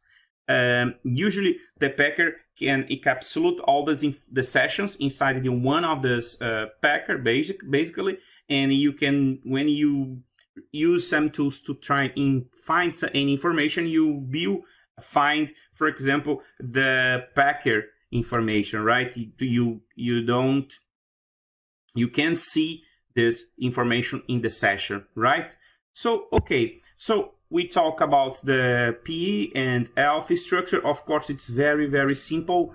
I don't have a time actually to explain all this binaries, because if you talk about for example, just a PE, portable executable from Microsoft, man, we have many hours to try explain and to try goes to inside all this information, right? So we will try to explain more than PDF structure, because basically it's in 4 main parts. The header, basically it's the same when you talk about another binaries. You have the header, right? You have the body, you have the cross-reference table, and you have the trailer, right? So here we have all those structure. In the beginning of the file, you have the version number. It's the same information collected by file command. Do you remember when you execute the file command, you can read actually the magic number of this information. You can find this information. You have the body, and inside this kind of body, you have many reference inside of this body. You have the cross-reference table here, and you can read here its location of object within the file for a random access. What the things means in this case is basically one structure referring another structure or another object inside this body in this case, right? And the trailer, it's the same thing. you have here location of the certain objects inside the body. That is, you have many connections of these parts of this structure, right? So here I will show you one of my analysis in a PDF file, right, to try understand. I will use basically here, I used the PDF ID. It's very known tools provided by DDA Stevens, right? This is basically, I think it's installed in many Unix platform, but you can download this information in the blog website from DDA Stevens, as you can use this in Windows machines. Sorry, we have problem here with my demo. Let me try here. Okay, I will pause actually this demo, because here we have all those informations. You have the header, you have 15 objects here, and you have the 2 streaming, you have the 1 trailer, 1 cross-reference table here, and you have 1 trailer, right? So below these 2, we can find this informations, this slash, right, in this information. All those slashes are inside of this object. That's a very interesting point, because if you see in the man of the PDF ID, you can see this information that basically this tool is responsible to print many strings inside of the PDF, right? So here we have another interesting point. We have the encryption file, and you have here 5 Java script inside this PDF, you know. So we can think about it. What do you think? You have a JavaScript inside of the PDF file. Maybe it's a safe or malicious. You know, I don't talk about the reverse engineer here, just to try to interpret or to try and understand of this file, right? And here you can see another information. Open action, it's 1. What this means in this case, open actions refer basically when the user receives the file and user click in a file, in this case it's PDF file, and after that the file can execute something. In this case, we can see here we have 5 JavaScript. We just need to understand what this what this command represents in this case, right? So I will put more. Let me check here. Okay, so here I will use another platform. In this case, it's a PDF run, right? It's another platform created by DDA Steven, PDF parser, right? Oh my goodness, we have I will have many problems here with my, in this case, my finger, you know, because I am clicking in a mouse.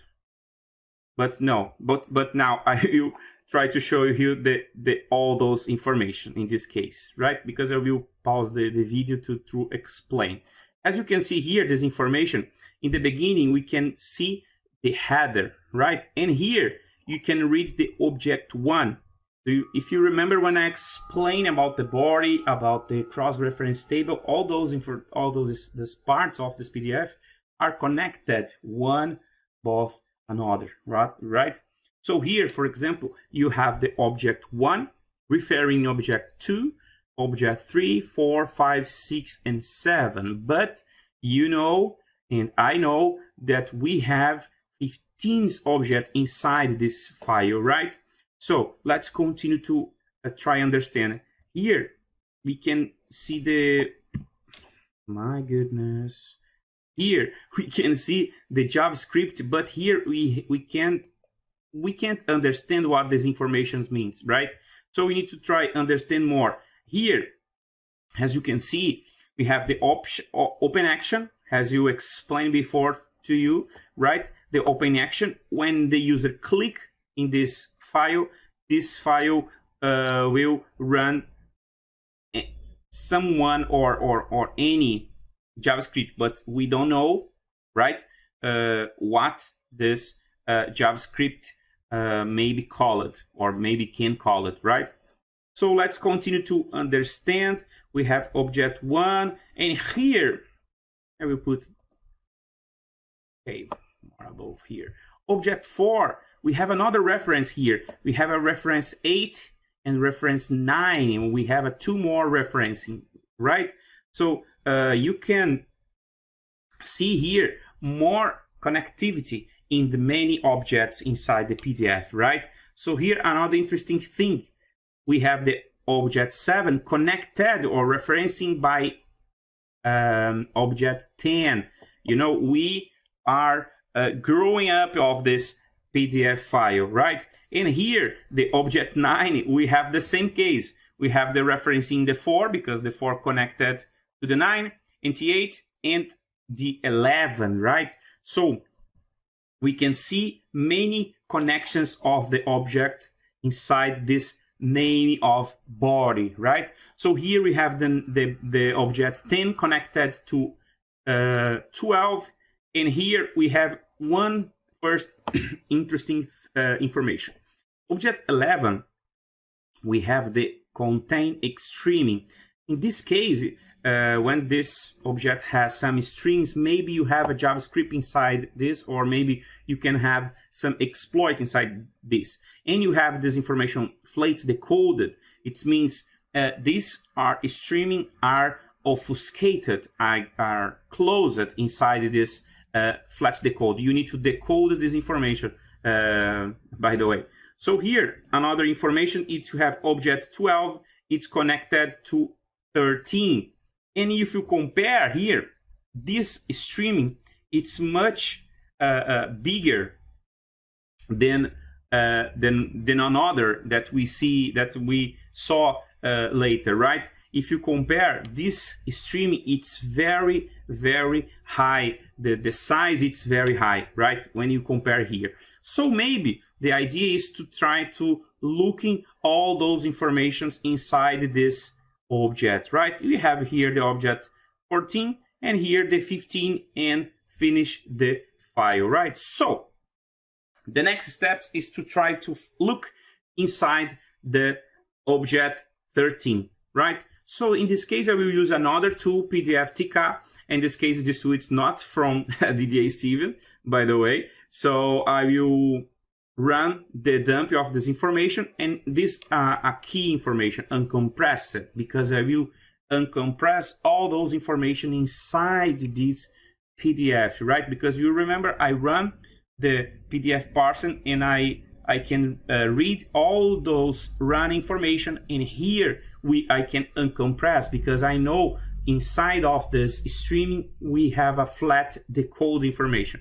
So now I am seeing here the JavaScript obfuscated. In this case, the attacker used the first technique, the obfuscation technique, right? Because I can see the evil parameters and I can try to find any information inside this obfuscated code, right? So here I will use the nano, you know, I can use VI maybe, or another tools to edit all those informations, and I will just change any information. Here you can see many informations in JavaScript. So here we can find, or you can try to read any information, because you can, if you imagine, for example, we're gonna talk about the JavaScript.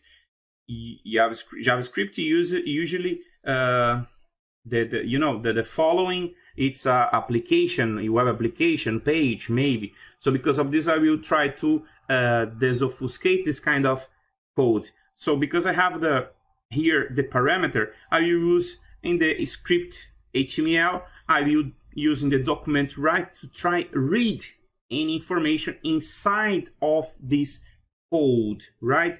So I generate the payload.html and I will try to read if I find, for example, any information inside of this JavaScript obfuscated, right?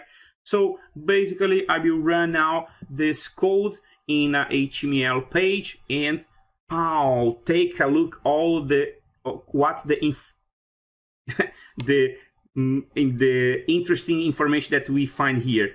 The variable payload. Do you know what this means? It's basically the packer, or not the packer, the package responsible to download in the Vitman machine, and this package is responsible to response this information to the attacker server, right? It's known, the name, it's a CAC, or command and controller, right? So take a look. In the first step, we find the PDF file. And this PDF file, we have a 5 JavaScript, but we have one of this Java, it's the bigger JavaScript, and this JavaScript have received the obfuscated technique, right?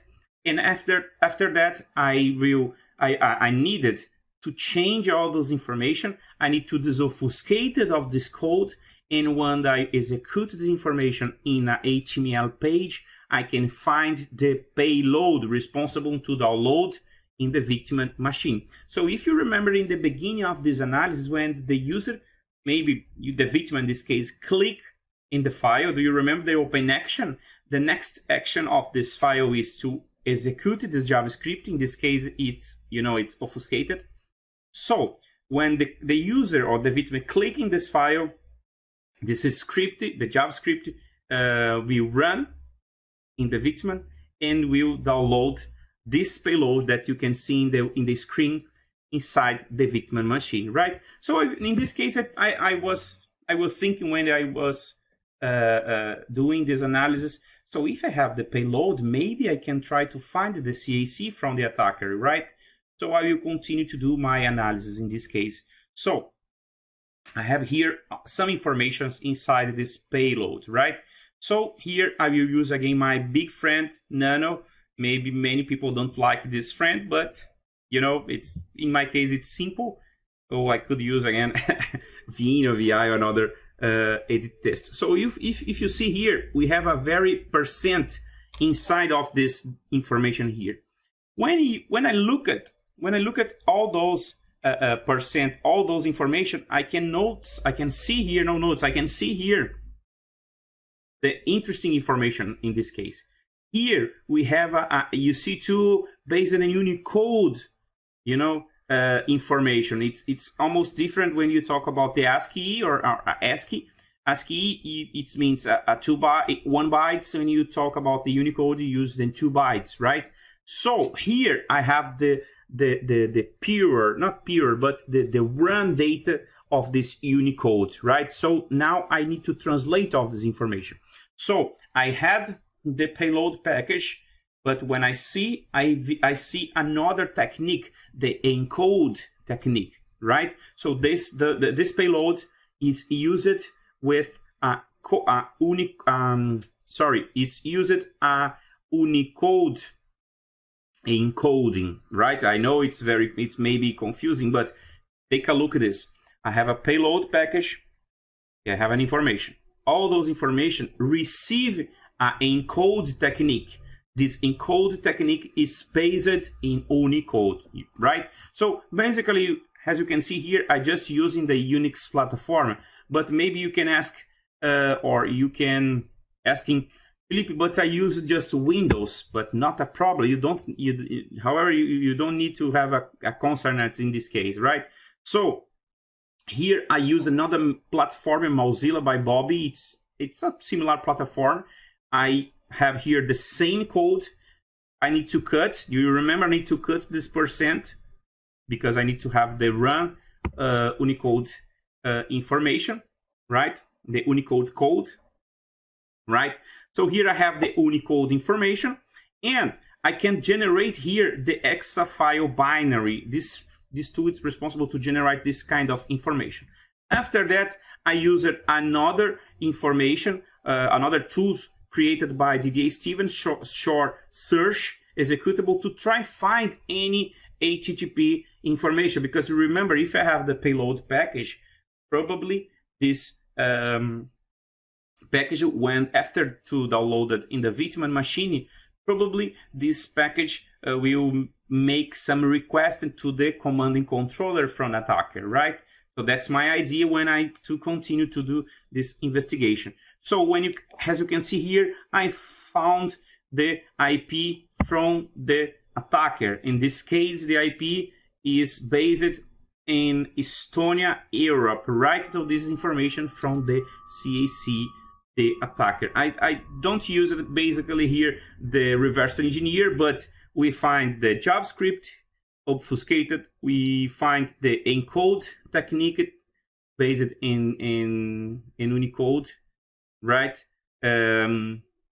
We can learn about for example, the open action inside the PDF files, so we can learn about many informations, right? So if you have any question, I am available to you. This is my contact again. And one more time, thank you for this opportunity.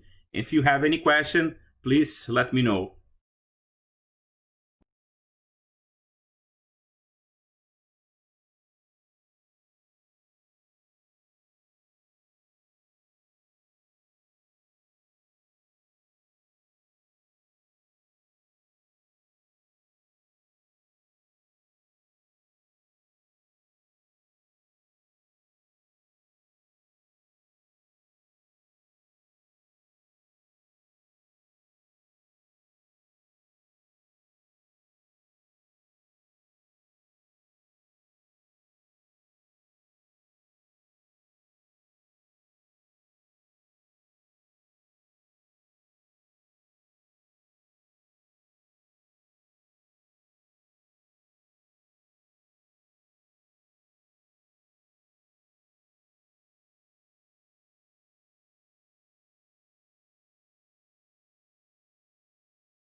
Hello everybody, welcome to Threat Hunting, Where Evil Hides. My name is Amberly Reynolds and I'm going to be your panelist for today.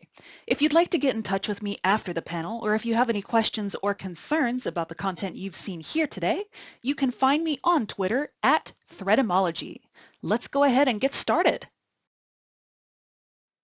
To start off with briefly, here's just a little bit about me. You can see some of the alphabet soup there behind my name. I have a pretty standard background in IT and cybersecurity. I was a former SOC analyst. I jokingly say recovering SOC analyst, but I am not in fact recovering.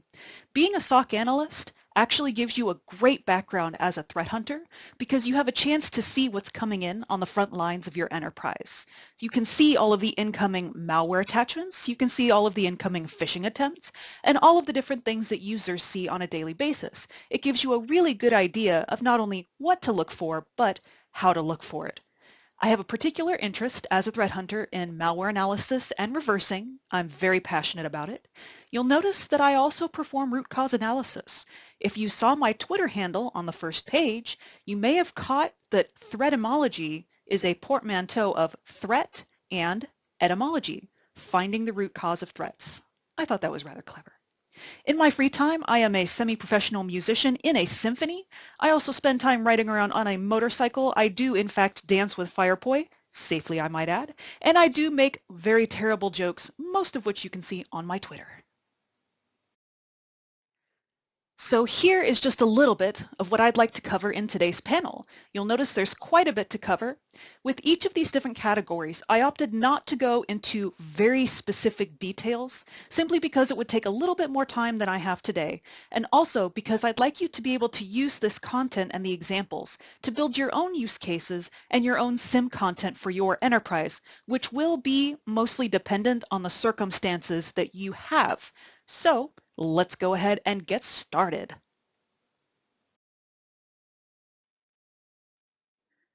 We'll start off with a little bit of threat hunting, what it is and what it is not. I will assume that everybody watching this panel has a fair idea of what threat hunting is, but there are a couple things that I wanted to emphasize for those who perhaps may not know what threat hunting is, or those who may wish to become threat hunters. So I found this great quote on SANS site, and if you haven't been to SANS site, I highly recommend that you go and visit them, whether you're a threat hunter, a SOC analyst, a forensic analyst, or an incident responder, as they have a lot of free resources that you can use to really enhance your knowledge base. The reason I put this up here is simply to emphasize that threat hunters are not reactive, they're actually incredibly proactive. We threat hunters are searching for things that security appliances and monitoring don't catch, whether that's because of misconfigurations or perhaps a lack of signatures, or even signatures that do exist but may not be written to look for specifically the things that you are hunting for. That's what threat hunters do on a daily basis. Here's a panel from CrowdStrike showing where threat hunters will tend to sit in your organization. Now this is showing you the SOC at large in general, rather than SOC analysts as we traditionally think of them. Threat hunters will act alongside your analysts. They'll probably be looking at the same sorts of logs that SOC analysts do. They'll simply be parsing them in a different way and looking for different things.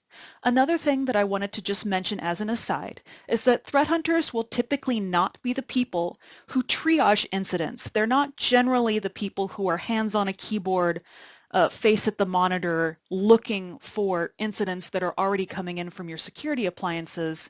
They'll tend to be creating their own content, creating their own dashboards from those same logs, and looking for patterns that point to specific artifacts or behaviors.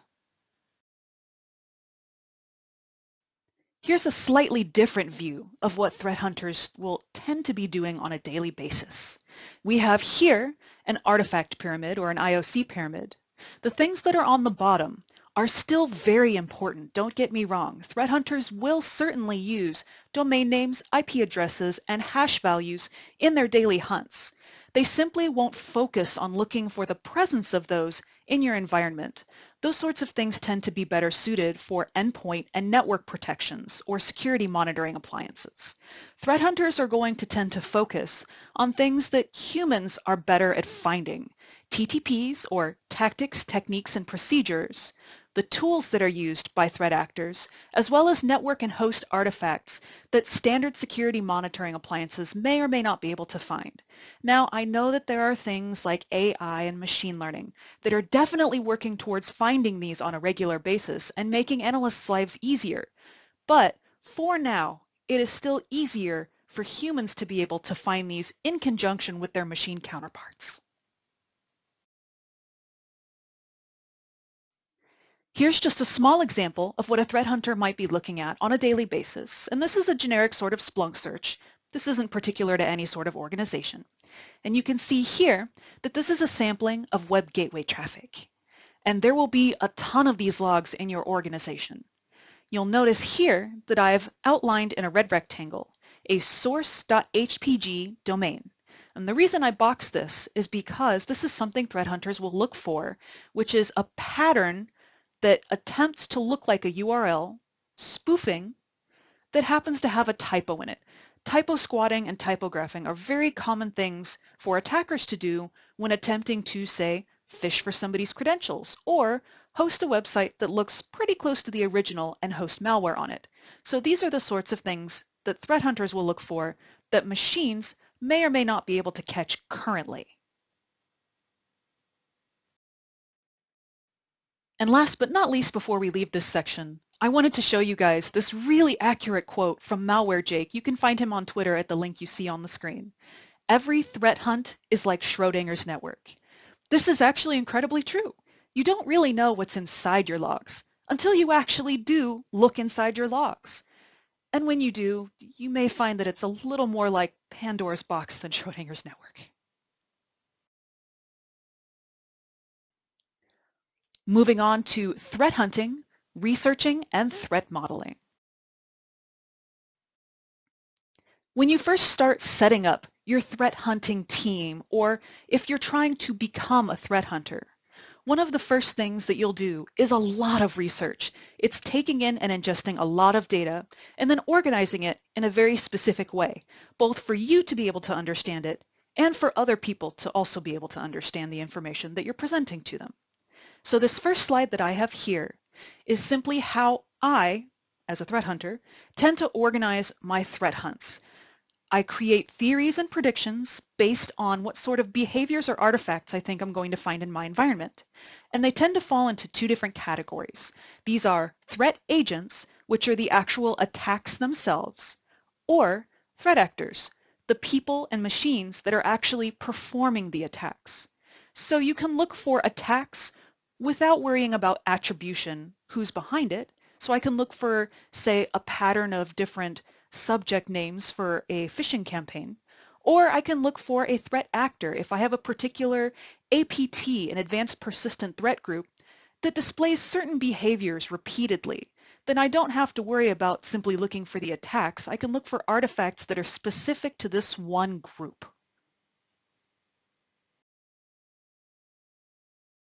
Another thing that you'll want to research is what is important to your company, or in the case of your home network, what is important to your family. These are generally called the crown jewels, the pieces of information that are most valuable to you and would cause the most impact to you were attackers to be able to get into your network and get a hold of that information. Not everything in your network is going to be considered crown jewels. You won't need to defend or hunt everything equally. Some systems will have more importance to you than others, and it's very important as you threat hunt to identify these systems, not just to be able to threat hunt around them, but also to get an idea of what the attackers are going to be after. Attackers generally aren't going to go looking for everything in your network. It simply takes too long. They're going to go for the most valuable things they can find, smash and grab, and then leave your network. So if you know what they're looking for, you know where to look for it.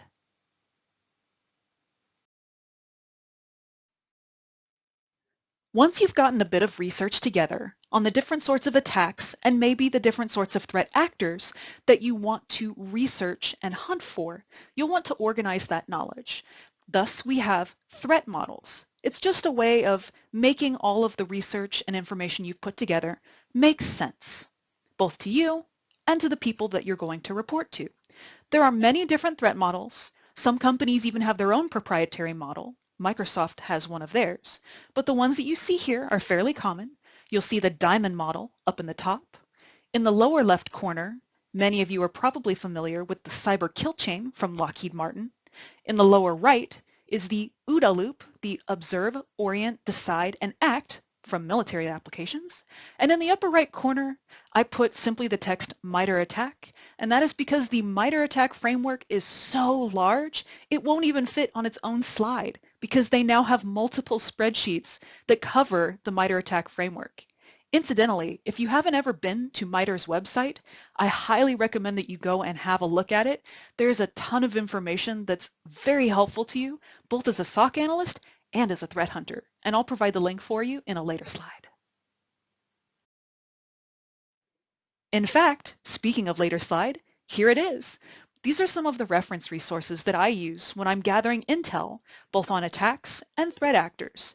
I've divided it here into two different columns for you, the commercial and licensed set, which you generally have to pay for to get a license, and then the free versions. And I will say here that free does not necessarily mean bad.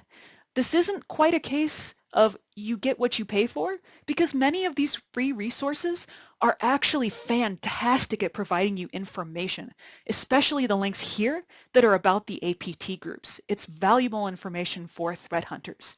I also encourage you to look at social media because there are threat hunters there who network and share all sorts of information freely with the public. You can also look at vendor blog posts because they also contain information that the vendor is allowing the public to see freely to help not only increase knowledge, but to increase all of our security.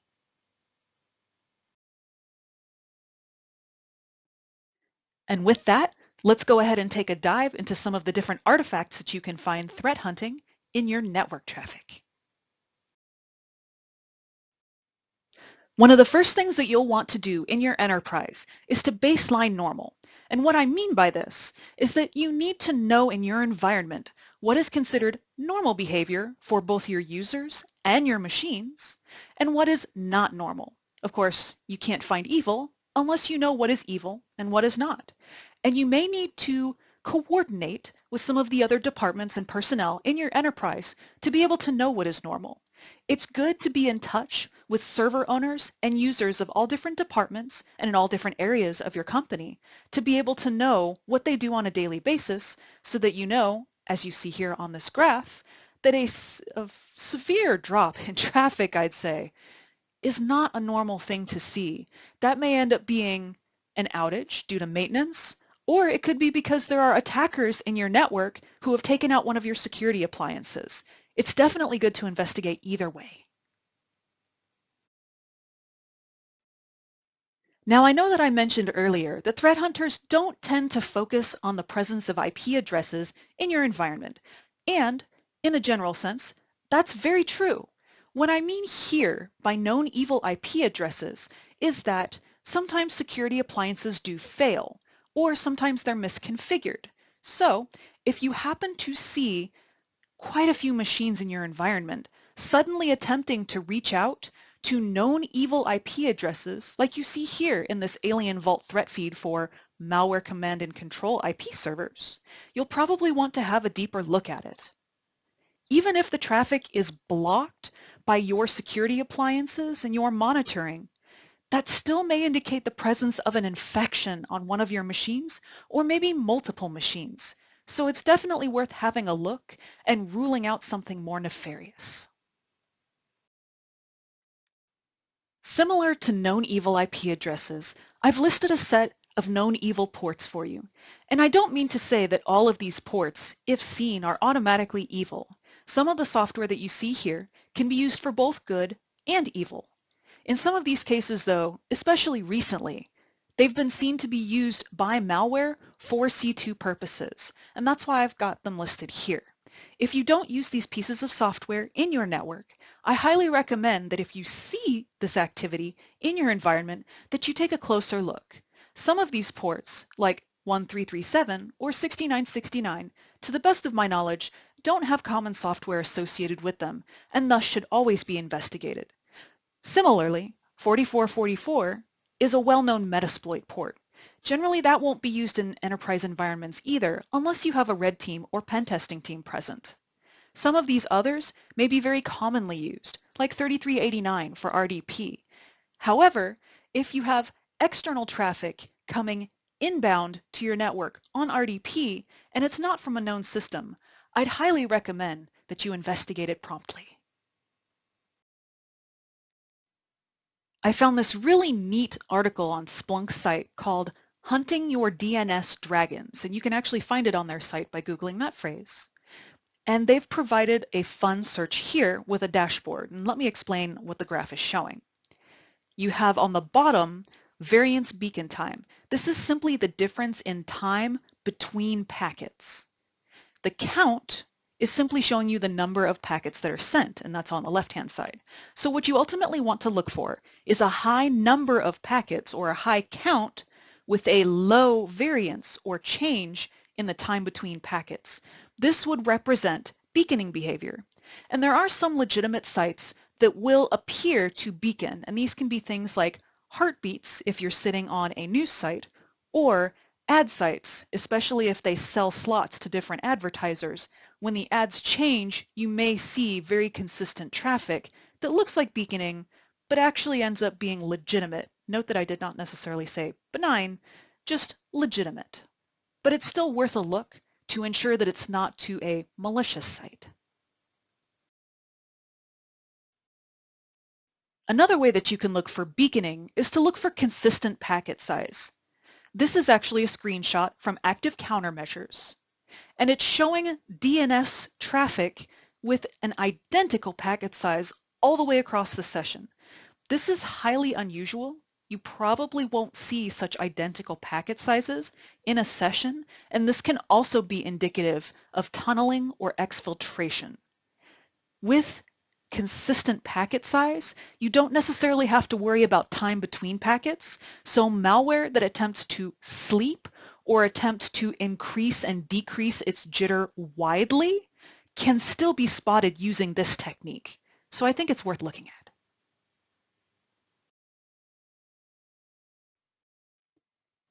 The next type of threat hunting use cases I'd like to look at involve web traffic, so let's go.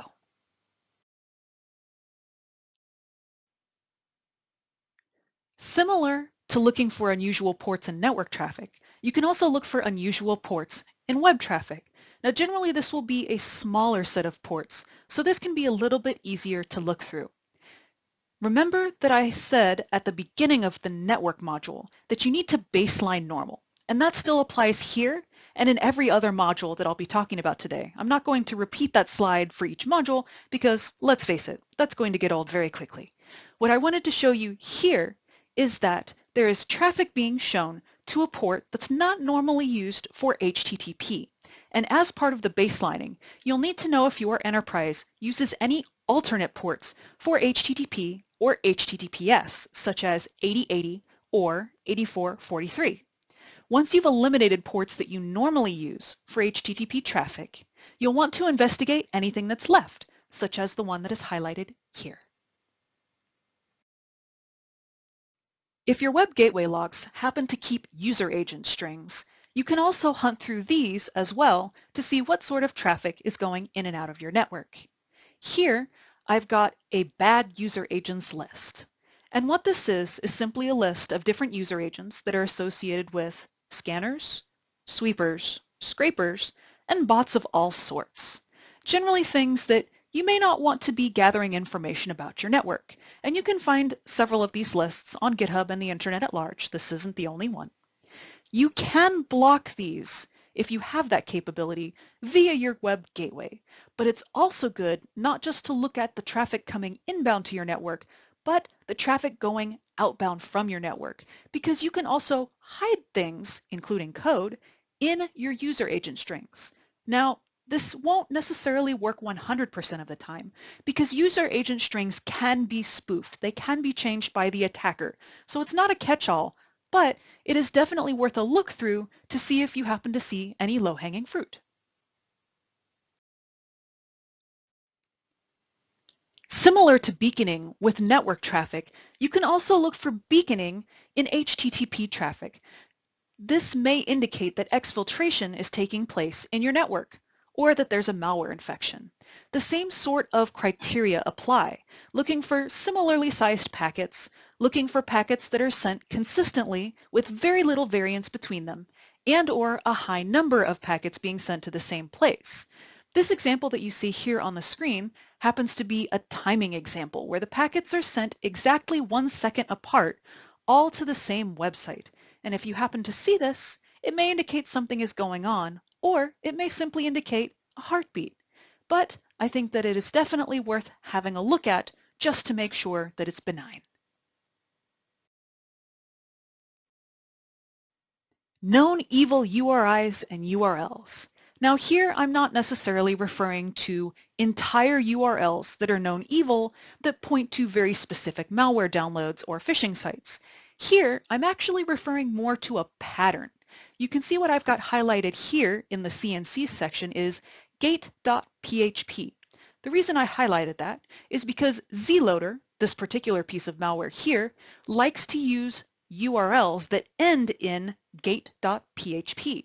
So if you happen to see any URL in your environment that ends in gate.php, and it's not something that you use for your environment, you'll probably want to have your SOC analysts take a look at that person's web gateway traffic to see if perhaps that system is infected, and maybe initiate an AV scan just to be safe. So if you see patterns like this, you can use those to pivot and perhaps look for other infections in your environment. Now, I promise this is not a Splunk presentation. I just happened to find a lot of really cool stuff on their site. And this is another use case that you can implement in your environment, using entropy to search your URLs. Entropy is simply how random a URL is. What it's telling you is whether it's likely that a human created this particular domain or whether a machine might have created it. Like many of the artifacts here, it's not 100%. For example, CloudFront, a content service provider, tends to have a lot of what look like machine-created subdomains. That doesn't necessarily make them evil, but it does increase the entropy of those. And here you can see a search implemented in Splunk that shows the domains that are coming out of your web gateway traffic and the level of entropy or randomness as represented by UT_Shannon for each of those different domains. The higher the UT Shannon score, the higher the entropy or randomness. So the higher the score, the more suspicious that a domain will look, and the more likely that you should give it a second glance. Known evil top-level domains. These tend to be domains where a lot of phishing sites or sites hosting malware have been reported by users. It has nothing to do with the origin country of where they come from. It's simply that these sites have been reported to host bad domains. This particular list is from Spamhaus, that's H-A-U-S, and there are more than 10 on the list. I believe there are actually 25 on the list, and they do keep it updated, so it may be worth having a look. And if your company does not host any websites in any of these domains, and your clients also do not host any websites in any of these domains, you may wish to block them and monitor in case any of your users attempt to visit them, because again, even if they're blocked, an attempt to reach one of these may indicate infection. If you remember earlier in the presentation, I mentioned looking for packets that are of identical size. In this case, I'm showing a set of DNS queries that have much larger than normal packets, and this can also indicate exfiltration. DNS queries will tend to be fairly consistent in your environment, so if you happen to see, like this graph shows, packets that have very long queries or very long responses, not only can it indicate exfiltration, but it can also indicate malware C2 commands running back and forth into your environment, which is generally not desirable. So anytime that you see excessively large packets, especially in protocols like HTTP or DNS, I think you should definitely investigate it. Here's one of the more fun use cases I think I've developed: workstation metadata in post strings. This one I actually developed while studying TrickBot. And what TrickBot and other malware occasionally do is they will exfiltrate or send out metadata about the machines that they have infected in the actual URL itself that it sends out. In this case, it is a post request, and you can see the area that I've marked with a purple rectangle here. The center portion of that URL actually contains a workstation name. It starts with DYIT, and it shows the operating system that's currently running, along with the architecture and the host name. This is pretty general information to be sending out of your environment. To be fair, somebody knowing the host name of one of your machines may not necessarily be able to do anything with that information. But the reason I list it here is because it can also be an indicator of infection. And I think if you see this in your environment, you'll probably want to notify your CERT.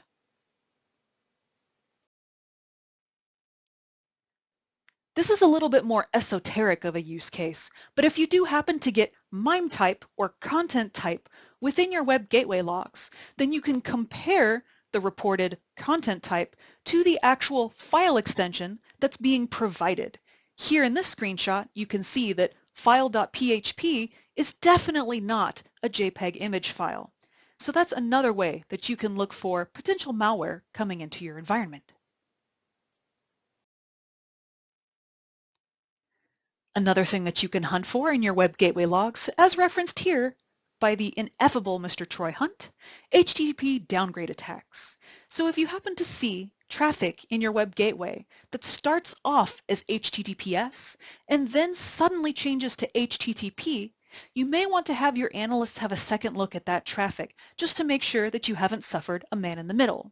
If you have HTTP to HTTPS traffic, that can be legitimate and normal if a website is redirecting to its more secure counterpart. However, HTTPS to HTTP can be unusual.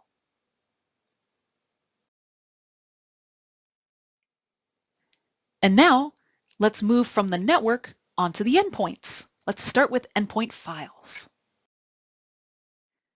Now, the processes that you're going to see in this module are going to be Windows focused because I tend to be a much more comfortable person in Windows rather than Linux environments, but the same concepts apply. That said, if you'll look at the left-hand column, can you guys tell which process is misspelled?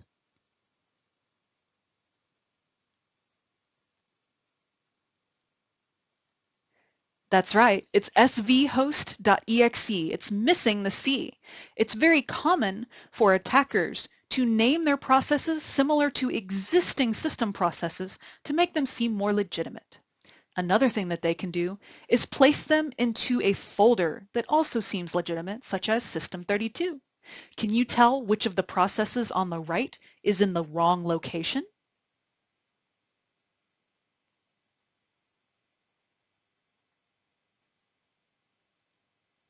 That's right. It's explorer.exe, which is normally in the C Windows folder, not in System32.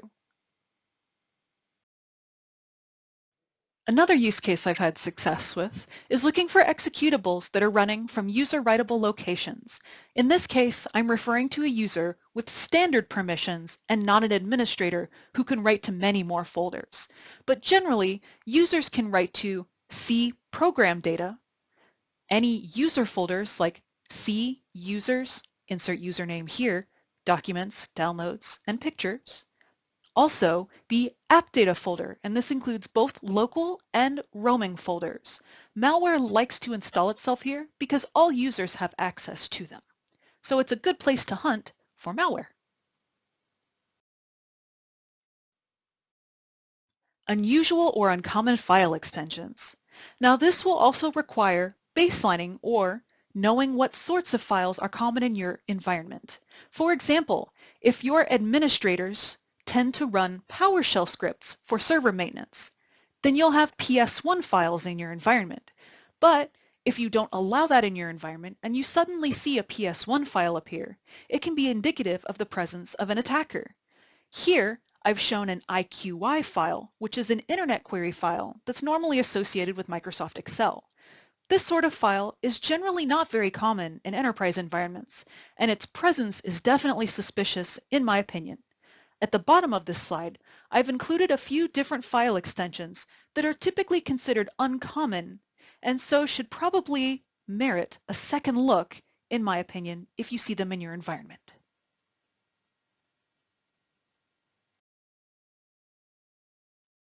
This one is also a little esoteric, files with unusual department locations.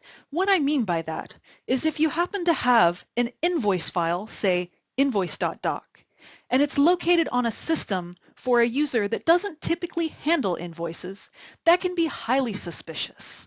It means generally that the person has probably opened an email that had either an attachment or a link in it. Now this can be a little bit more difficult to hunt for. So what you'll probably end up doing is stumbling upon it as you're looking through various lists of files while you're doing a different investigation. That doesn't make it any less valid though. So if you happen upon a file that doesn't appear to relate to the user on whose machine it is currently sitting, then you may want to give it another look.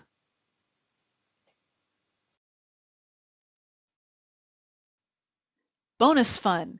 If you happen to work for an enterprise that takes in customer service requests from external users like clients or even just visitors to your website, this can be a fantastic place to hunt for malicious attachments and malicious links, especially if your enterprise doesn't limit the type of files that you can upload or the type of text that can be submitted in the description area.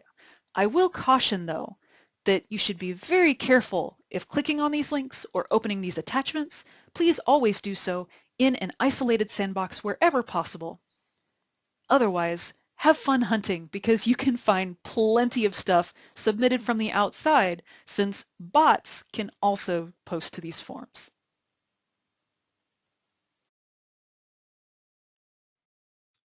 And from files, let's move over into endpoint processes. If you don't happen to recognize this poster, this is the Venerable Sans Hunt Evil poster, and you can download it for free from their website along with a bunch of other posters and resources. Now granted, if you want the poster version, those come with the courses, but you don't have to take a Sans course to download a version of this poster that you can definitely use. And what it does is it describes most basic Windows system processes and, more importantly, in my book, it describes the parent-child relationship between those different processes. So you'll know that wininit.exe is supposed to spawn an instance of services.exe. If you were to see services.exe spawning smss.exe, you would be able to look at this poster and know that that's not supposed to happen, and it may be a spoofed process. So it's important to know the parent-child relationship for these different processes so that you know what is supposed to spawn in a chain and what is not. If you see something that is not, say something.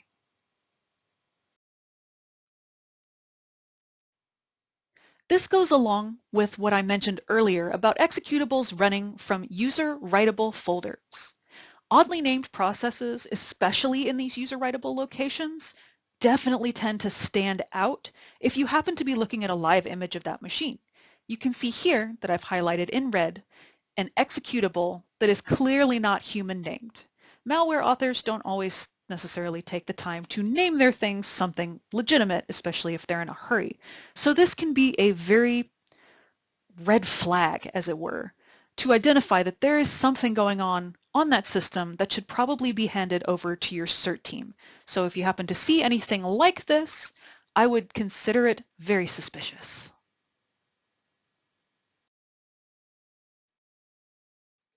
This one many users may recognize as the install location for the Google Update application, and it shows up whenever you install Google Chrome. Google helpfully lists, and you can see it on this slide, the locations where this executable is supposed to reside. Google Update is actually a very popular program for malware authors to spoof. They like to call their program Google Update.exe, but they will place it in a folder that is not one of the three that you see listed here. So for example, they might throw it in C program data, Google Update.exe, or worse, if your user is an administrator, they may try and throw it in C Windows Google Update.exe. If you happen to see an executable like that in a location where you know it doesn't belong, it definitely should be investigated, in my opinion.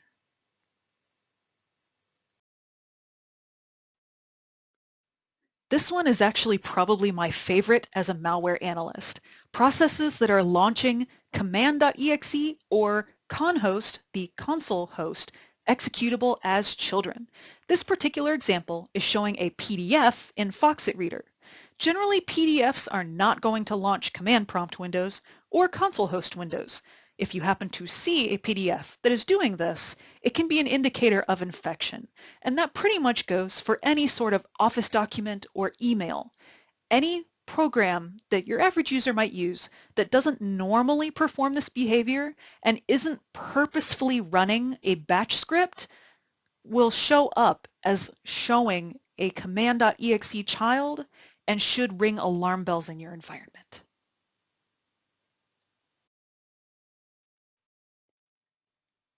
This one is also popular with malware, processes requesting elevation, or worse, self-elevating without asking the user at all, and that would occur if you don't have UAC, user account control, turned on. Anytime that you see a program requesting elevation like this, where the user did not explicitly choose run as administrator, then this is definitely a red flag, in my opinion.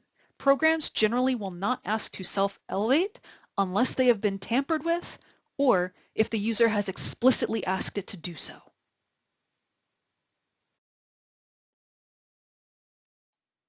This one I actually just recently learned about, and I admit it blew my mind that notepad.exe can actually connect to the internet. I did not know that. And so I give you this use case, processes initiating network connections that don't normally do so. Now, this particular example actually has a couple different things wrong with it. And if you combine the knowledge that we've discussed from this module and previous modules, you can see here that the bottom entry there, notepad.exe, is located in the wrong place. It is not in System32. It is actually in a user writable location, even though it is called notepad.exe. You may also notice that there on the left that the icon with notepad.exe appears to be hand-drawn. Can't really tell what they were going for with the red dot and the semicircle over it, but we'll set that aside for now. The other important thing to see is boxed in on the right in red, you can see that there were two network connections initiated by notepad.exe. Notepad does not regularly do this. You actually have to take a very specific set of steps to make Notepad connect to the internet. Since it does not regularly do this, anytime you see it attempting a network connection is suspicious. And this is, of course, for notepad.exe, the built-in executable, and not Notepad++, which does connect to the internet to check for updates. And from files and processes, we will move over to registry hives. Now, many people who have had a chance to look at malware know that the run and run once keys tend to be the most common for malware to use whenever they want to establish persistence. So this is one of the best places that you can look for artifacts surrounding malware and persistent programs. They'll tend not to use run once unless they are changing to a different registry key or if they're trying to establish fileless persistence, because it will only, like the name indicates, run once. The run key indicates that it will run each time your system boots up. Now, there are more than 2 keys in the registry that can be used to establish persistence. It's not limited just to the run and run once keys. And here I wanted to introduce you to the magnificent blog by Hexacorn. and the link is here on the slide for you. And the blog is called Beyond the Good Old Run Key. And I believe there's something like 150 entries now, each one dedicated to a different section of the registry, showing where a program can establish persistence beyond the run and run once keys. It's terrifying to read in a way because it just shows how many different ways there are to establish persistence that the average user might not even think of. So it's a great read and I highly recommend it. There are also debug keys for each different type of process. This can be used in two different ways. It can be used by malware to run malware whenever you're trying to launch a legitimate program, like in this example, taskmanager.exe. If you were to click on taskmanager.exe, per the debugger key that you see here on the screen, it would not run Task Manager. It would in fact run Process Explorer instead. So malware can use that to launch a different process. Alternatively, it can take a security programs key, such as Windows Defender, and you can tell it, instead of running Windows Defender, to run svchost.exe instead, which means that your security program will no longer function as it normally would. So malware can use it both to run itself and to disable your security applications. Both are indicative of suspicious behavior. A slightly different use case for you. Here you can look for excessively long registry keys. And this may be a little difficult to look for if you don't keep registry key data in your SIM, but if you have this capability, looking for registry keys that are excessively long, such as the one shown here in the screenshot, can indicate the presence of a code or a script that has been injected into the registry by malware. Doubly so if, like the screenshot here, it is base 64 encoded. It's generally not common to have such a long registry key, especially one that doesn't point to, say, a file location or a CLSID. Something like this is definitely indicative that something is wrong.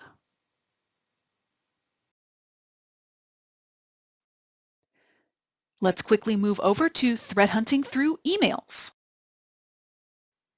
Since email hunting tends to be a lot like web gateway hunting, I'm not really going to go into detail here about it, but I will tell you that as a threat hunter, these are the three primary things that I hunt for when I am looking through email logs. Subject lines and attachment names both kind of go together in that if you see the set of phrases that I've put down here at the bottom of the slide, anytime that you see invoice, receipt, payment, document, proposal, inquiry, in either the subject line or as an attachment, and generally these will be Office type documents, so Word documents, Excel files, PowerPoint presentations, and occasionally zip files. If you see those keywords and it's not from a client or a prospective client that you were expecting communications from, you probably want to have a second look at that email and also caution users not to open it, as malware authors like to use this quite a bit to either phish the targets or deliver malware to their systems. The other thing that I look for are URLs within the email itself, the links contained within. These can be investigated independent of the emails that they are part of, and it works very similarly to web gateway log research. It can be very, very fun. Threat hunting in terms of timing. Now, when I say timing, I mean the time that the behavior takes place. So for example, as on this slide, if you have a dip in traffic or a spike in traffic outside of your normal business hours, say that you have an enterprise that is open primarily from 8 a.m. until 5 p.m. your local time. If I suddenly had a spike in traffic at 2 a.m., I definitely want to have a second look at it and make sure that there wasn't a user, say traveling out of state or out of country, who was trying to get some work done in a different time zone while they were traveling. Some of these may have legitimate purposes or benign purposes, and the only way to know is to go ahead and ask the user. Similarly, if you see a sudden dip in traffic, it can indicate either a failure or, worse, an attacker in your network that has disabled one of your monitoring appliances. Likewise, if you see traffic outside of your normal business days, it merits investigation. If you're normally only open Monday through Friday and you suddenly see a traffic spike or dip on Saturday or Sunday and it's outside of normal scheduled maintenance or any sort of user interaction that you previously knew about, say a user gave you a heads up that they were going to be working on a presentation while they were at home on the weekend. Any of those can generally discount traffic anomalies. But if you don't have any of that information, then I think you should definitely give it a second look. And lastly, a sudden spike in a particular user or machine. This also involves, of course, baselighting what is normal. So if you see particularly a sudden spike in traffic, it can indicate not only an infection, but that somebody is trying to exfiltrate data on a machine. This can also indicate an insider threat. It may be an employee that has malicious intent toward the company and is trying to send out data before they're terminated. On the other hand, it can also be a legitimate use, whether benign or not. Perhaps the user is trying to back up some data. It's definitely worth asking the user not only what they were doing, but why they were doing it, just to rule out anything nefarious. All right, and last but not least, Threat Hunter story time. These are tips and tricks and various pieces of advice that I have learned in my time as a threat hunter. Know your architecture and environment. This is very important to threat hunting because it helps you rule out false positives. It can also help when you trace the traffic flow in your environment, you can tell where changes may need to be made so that you can either detect better or detect at all in some cases. So many logs. As a threat hunter, you're going to look through tons of logs, so many logs from so many different sources. And one of the best things that you can do is determine what is the best way for you to parse that information. For me, it happens to be graphics-based dashboards. It's much easier for me to look at a picture and know what's going on very quickly than it is for me to look at, like this slide, a table full of text. But that may not work for everybody. So figure out what works best for you in terms of your threat hunting style, and then make the logs fit into the format that works.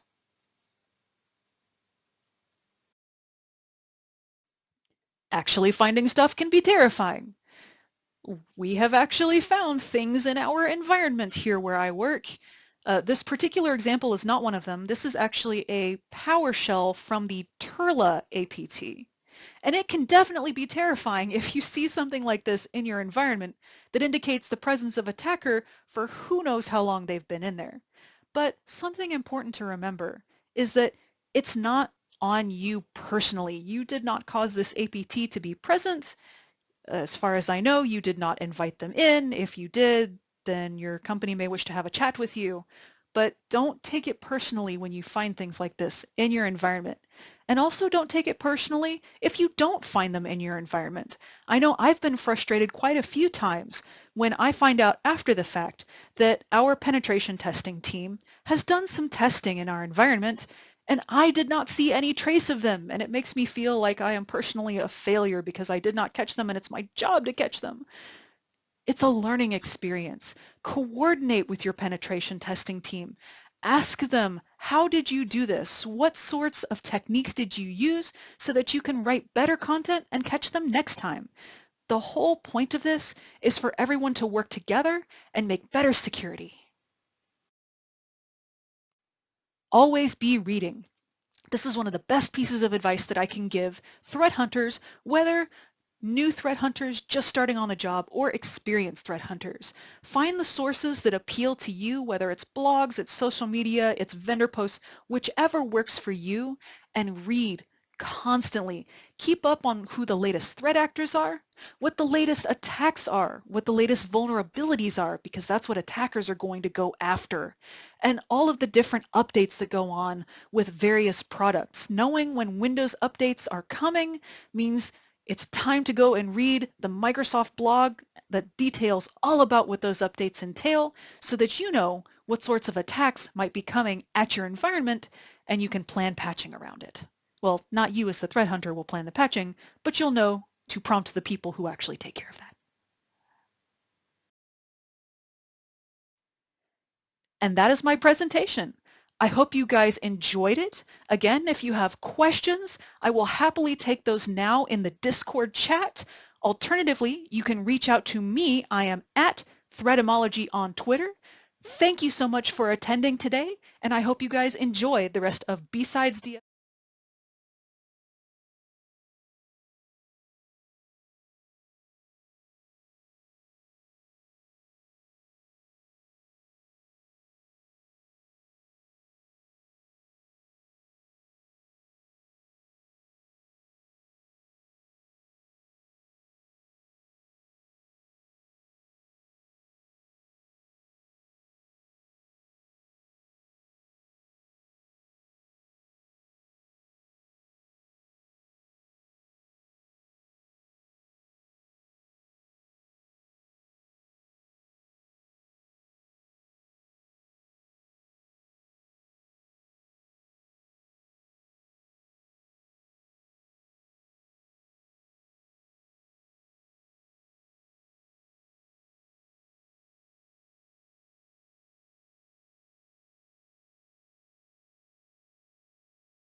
Hello everyone.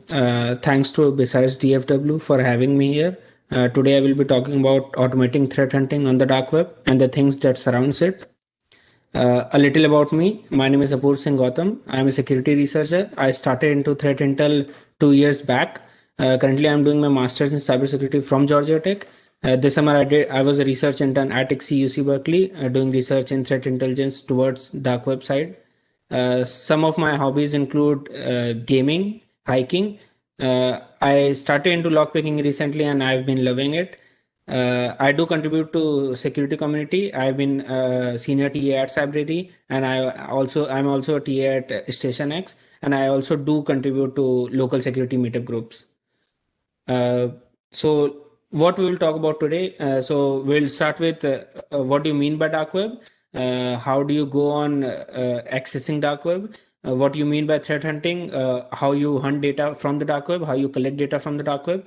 Also, what are you gaining when you are researching on dark web? What are you losing when you are not researching on the dark web? We will discuss few methods of hunting on the dark web. We will discuss a tool-based method, what kind of tools you can use to hunt from the dark web, and we will discuss a human element or how humans can use to monitor dark web.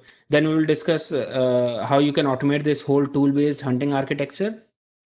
And then we will discuss the overall picture. So by overall picture, I mean, we'll discuss the steps that is taken starting from threat modeling in your organization till report generation for the dark web hunting part. And then we will discuss a little about operational security and why you should follow OPSEC while doing dark web hunting. So starting with the introduction, I'm sure you must have seen this image a lot of time on the internet. So basically there are three parts to the web. There's surface web, deep web, and the dark web. Surface web, these are all the sites that are indexed by search engines like Google, Bing, Yahoo, etc. These are all the sites that you can directly search on any of the search engines and it will come up and you can directly access it.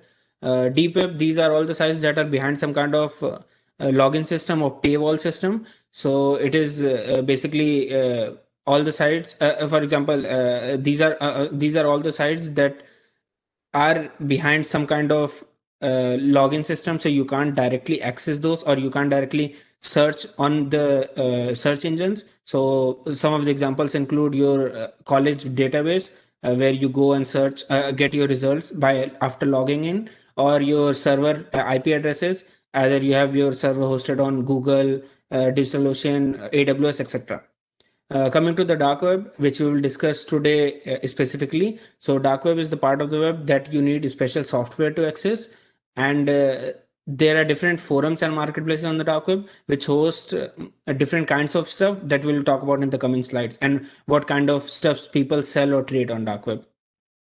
So going a little deep into dark web, so there are different organizations that offer their dark web systems. Some of them are Tor, I2P, ZeroNet, Freenet, etc. We will discuss specifically Tor because that's the popular one and majority of people use Tor. So the basic idea of Tor is it's a decentralized three-layer proxy system. So basically your route or your traffic goes through several proxies or relays or nodes that we call in Tor, and then reach to the destination. So this is why it is difficult to track where the traffic is coming from and where the traffic is going. I'm not say it is impossible to track because there are many vulnerabilities in Tor, but it is highly difficult to track all these things, and that is why it is popular and majority people use Tor to circumvent like surveillance and similar kind of things. So basically, I'm sure you must have seen many Tor IPs on the web here and there, as you can see from the image itself. So the Tor IPs are basically hexadecimal or alphanumeric 16 character or 56 character in case of Tor, and in case of other organizations system they are different. And talking about Tor, specifically 16 character or 56 character, it's based on the cryptographic algorithm used behind it. So 16 character is V2 address, or similarly 56 character it's V3 address. So this is how Tor works. In Crux, this is how Tor works. Moving on, so there are many misconceptions about Tor or the dark web, and people. So starting with the first misconception is people think this is a really vast, or the dark web or the Tor is really big, But if you compare the websites on the Tor and the website on the clear web, then talking about the availability of the or the uptime, the clear web sites are available 24/7, but Tor IPs or Tor onion links, they're not available all the time. Only few onion domains are available all the time, but majority of them are not available. So that's why it is not as vast as it seems. Another thing is, people, when for someone who doesn't know about dark web or Tor, when you talk to them about this stuff, they think the first thing that comes to them to their mind is it is the place only for cyber criminals. So yes, that is true. Cyber criminals do like go on Tor, but it is also a place for good people like journalists or activists, all whistleblowers who go on Tor, and they can talk about anything without being surveilled on. And that is why there are many popular websites like Facebook, NY Times, who have their Tor counterpart or .onion counterpart on the dark web. And the last thing is, people think it's illegal to access the dark web, but that's not the case. It's completely legal to access the dark web. Yes, your ISP might have blocked dark web nodes or relays, but you can circumvent it through some kind of proxy, SOX proxy or EVPN, but it is completely legal to access dark web. And yes, it is illegal when you indulge in some kind of illicit activities on the dark web. So talking on the same similar lines, as a researcher or as a person who is researching on the dark web, there are different types of forums or different types of websites that you can focus on based on your organization's threat model or based on your organization's requirement. So basically, there are sites or forums or marketplaces like general forums where you can get all kinds of things related to your research. Then there comes credit card forums or dump shops where different credit cards are being dumped. So for example, if you are a bank, then you would want to focus on these credit card forums or dump shops where people or users or actors, they dump credit cards and they try to earn, someone tries to buy it. And similar, there are insider threat forums and so on. These are some of the examples of forums on the dark web that I took from the wiki, one of the wiki pages. There are a lot more others. So just for example, you can search for these onion links either on Google or on Reddit or on some of the search engines on dark web itself. So coming to the part why you should care about this stuff, why is it necessary to hunt on the dark web, or why dark web monitoring is important, is, as you can see there, people sell a lot of stuffs on the dark web, and it is really easy to get those things. Like you can get an SSN in $1, or you can get a credit card under a $20. Similarly, bank details or exploits or 0 days in some amount of money. So getting these things, if you have money, if an actor, if a person, even though he doesn't have that kind of technical knowledge, if he has that kind of money, he can buy these things from the dark web. And I'm sure you must have heard about different databases or accounts, like some 100,000 Zoom accounts being sold on the dark web recently, or some 100,000 FB user profiles being sold on the dark web. So these are all things that, if you, as an organization, if you get to know these things before, then you can avoid the risks to your organization, and you can, like, basically you get to know what is going on your or how actors are exploiting your organization, or what they are selling from your organization. So that is why hunting on dark web is important. And these are examples of how listings are made on the dark web. So these are listings from different dark web forums and marketplaces, and this is how actors, they make listing, and some or the other users, they buy things. So coming to the part of what do you mean by threat hunting, why you should hunt on the dark web. Again, we will talk a little about why you should care about these things, and we will discuss few examples of it. So starting with what do you mean by threat hunting? So basically, it's a practice of proactively looking for threats. And by proactively, I mean looking for threats, or looking for attacks that before even happening, or before the attack is happened. So it's basically you search you search in logs, IOCs, that indicators of compromise, including domains, emails, etc., and textual data. In case of dark web monitoring, in case of dark web research, the majority of the data is textual data because you don't know what you are looking for in those data. And here is where your analytic concepts like machine learning, natural language processing, or deep learning comes into the play, because you are dealing with text-based data and you don't want everything that you see. So based on your organization's requirement or threat model, you will clear or you will cut down the data that you don't need. And as I told you, you don't know what you're looking for, so that's why majority of the thing here is hypothesis based. You take one use case, you go for it, and then you go for another use case, and in this way you do it iteratively. uh, Moving on, so why is it important to hunt on the dark web?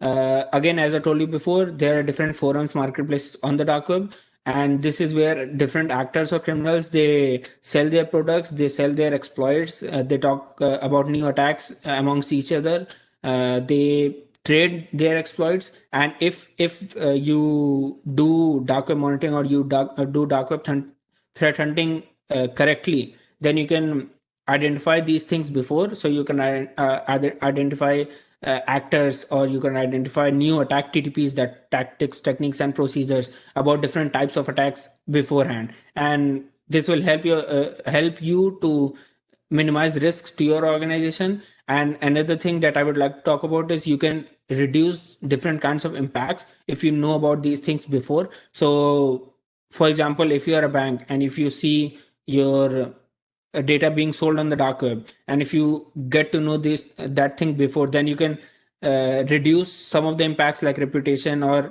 some revenue loss, and obviously legal penalties if you get to know these things before.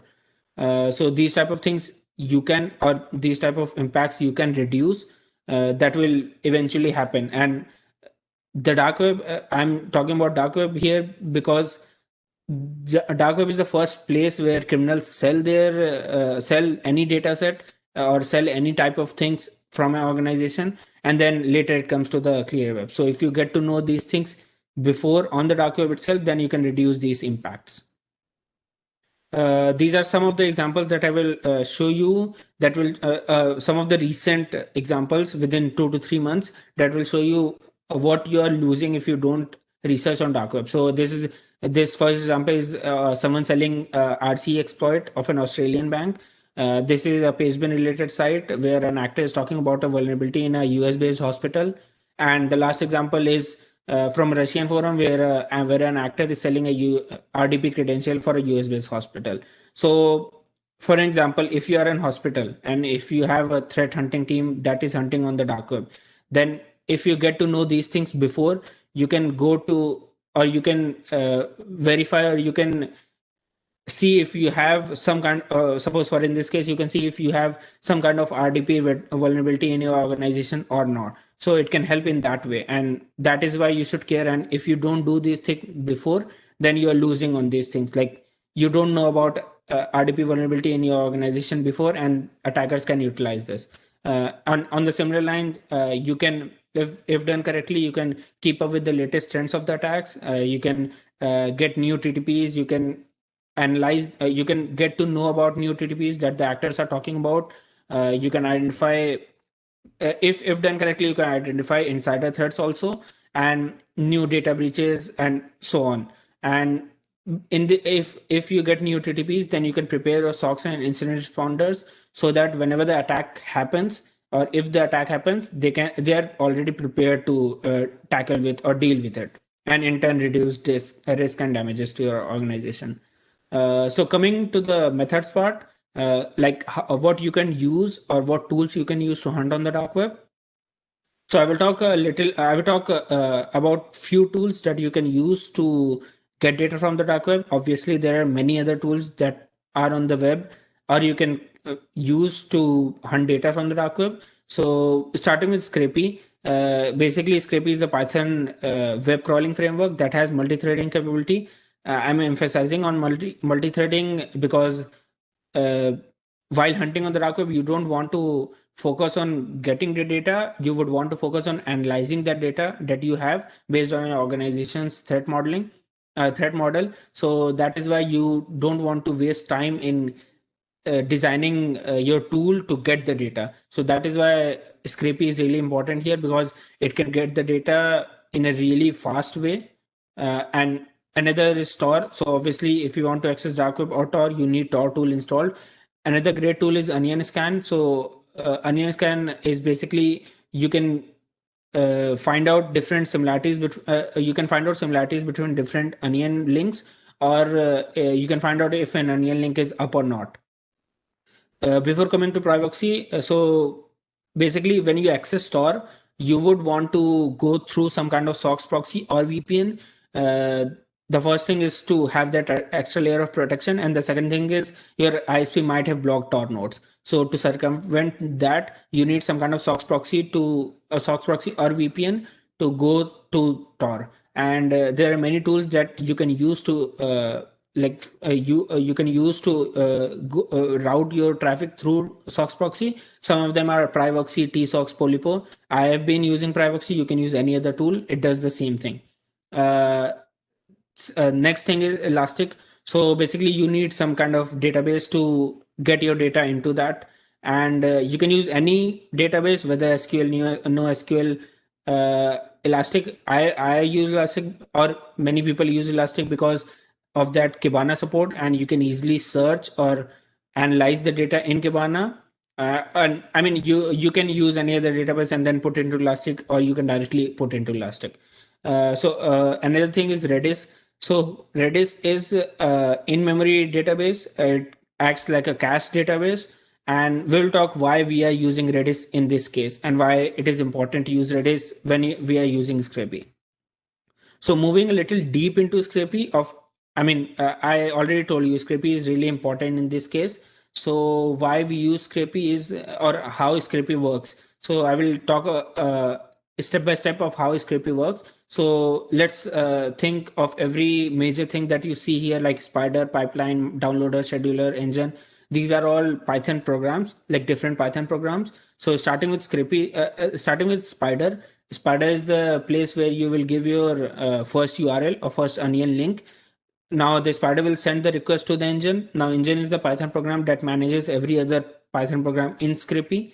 Engine gives it to the scheduler. Scheduler is the part where your multi-threading comes into the play. So scheduler is the program that will manage the threading, and it will give each onion link to different threads, and you can tune this thread, I think from 8 to 32 or 64. Now from scheduler, it goes back to the engine sends it to the middleware.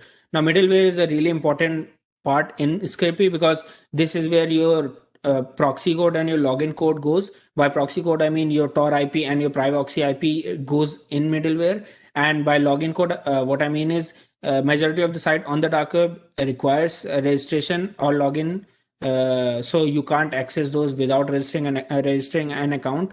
So you need to register an account and get the login credential or cookies, and then put it into middleware where a login function is. Another thing to note is CAPTCHA. So majority of the site do use CAPTCHA, and majority of these are text-based CAPTCHA, which are easy to bypass. So you can use tools. You can use OCR tools in Python, or you can use any third-party CAPTCHA bypassing or CAPTCHA solving sites like anti-CAPTCHA or death by CAPTCHA, and you have that code in this middleware. Now middleware sends it to the downloader. So downloader basically gets the HTML page from the forum, and it sends back to the Spider. Now now you have the HTML code. Now you need some part of the HTML. Like, you don't need full HTML code. So basically, suppose if you are on a forum, then you would want only the forum text where some actor has posted something. So you get those HTML elements, and in Scrapy we call it items, like the variable where you are storing your HTML element data. So you store, you make different items based on different things that you are getting from HTML, and then you store into items, and then it goes to the item pipeline where you have your either your database or you dump into some kind of file format like JSON or JL, etc. So this is basically how Scrapy works, and how you can utilize Scrapy to get data really fast from the dark web because of that multi-threading capability.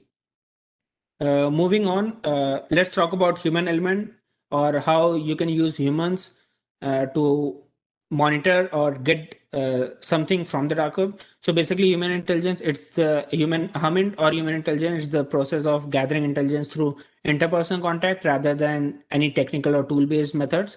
By interpersonal contact, I mean you are going on the dark web and directly engaging with the actor, and engaging with the actors it's not an easy task. Many people can't do it. It requires specific skill sets to engage with actors. You can think of this as a high-tech equivalent of an FBI agent going undercover to infiltrate a criminal organization. So that task is not easy, and neither is this task, where you go on the dark web forums and you talk with the actors. You have to keep many things in mind. We will talk later what things you keep in mind and how to talk to the actor.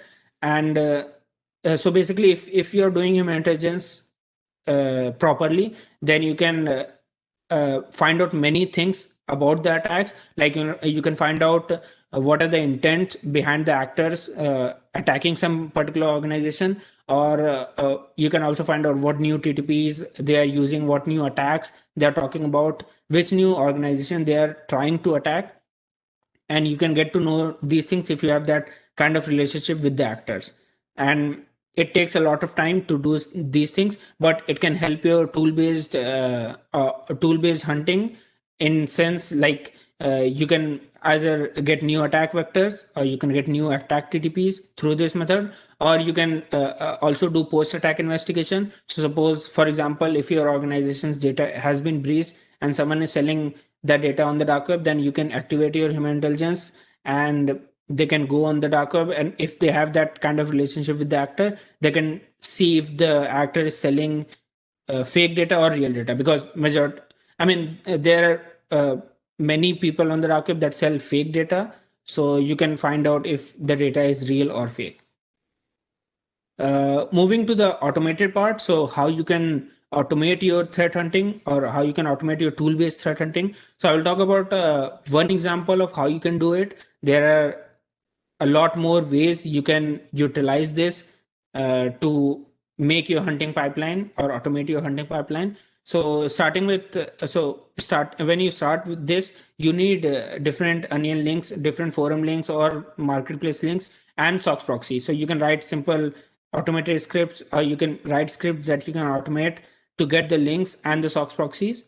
Now, Scrapy setup. So Scrapy setup includes all the things that you need to start your Scrapy. So this there are some manual parts to the Scrapy setup because many things you cannot automate. So Scrapy setup includes going to different onion links, going to different forums, and as you are getting like what we talked about before in Scrapy, you need to get those HTML elements that you want. So you need to get yourself like you need to see what the HTML architecture is for different forums, and then only you can get those HTML elements that you want.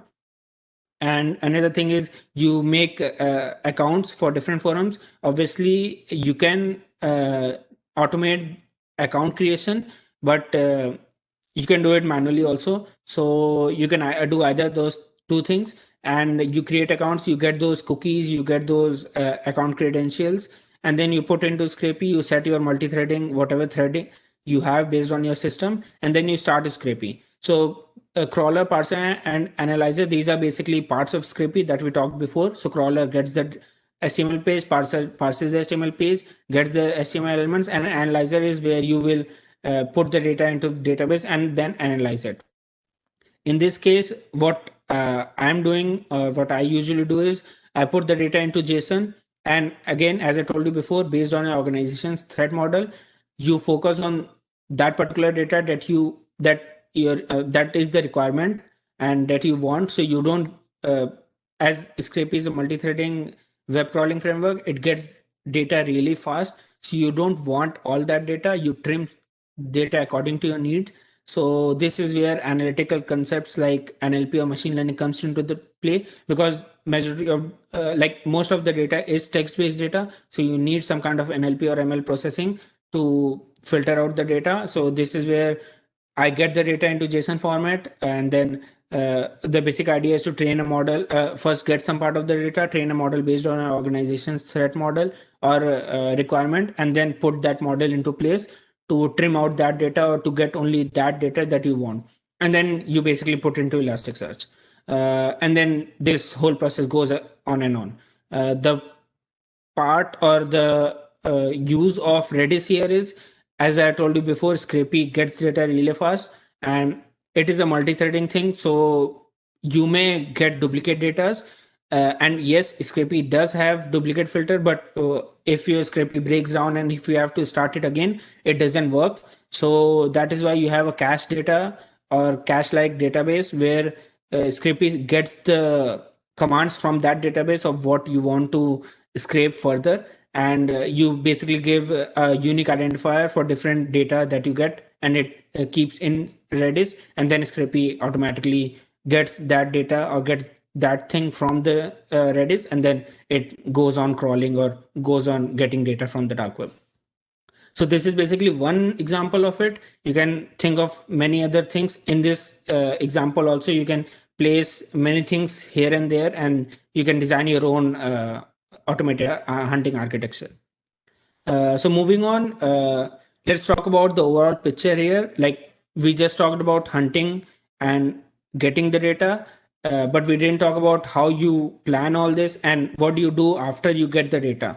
So let's talk about threat intelligence lifecycle. So this is basically these. It basically includes the steps that you take to start your threat hunting or start your gathering data and then analyzing those data and then getting reports generated. So in case of our threat hunting on the dark web, you basically start with identifying dark web forums, or before that you do basically threat modeling of your organization. You get your threat requirements that you want, and then you identify dark web forums that you want to focus on, and so on.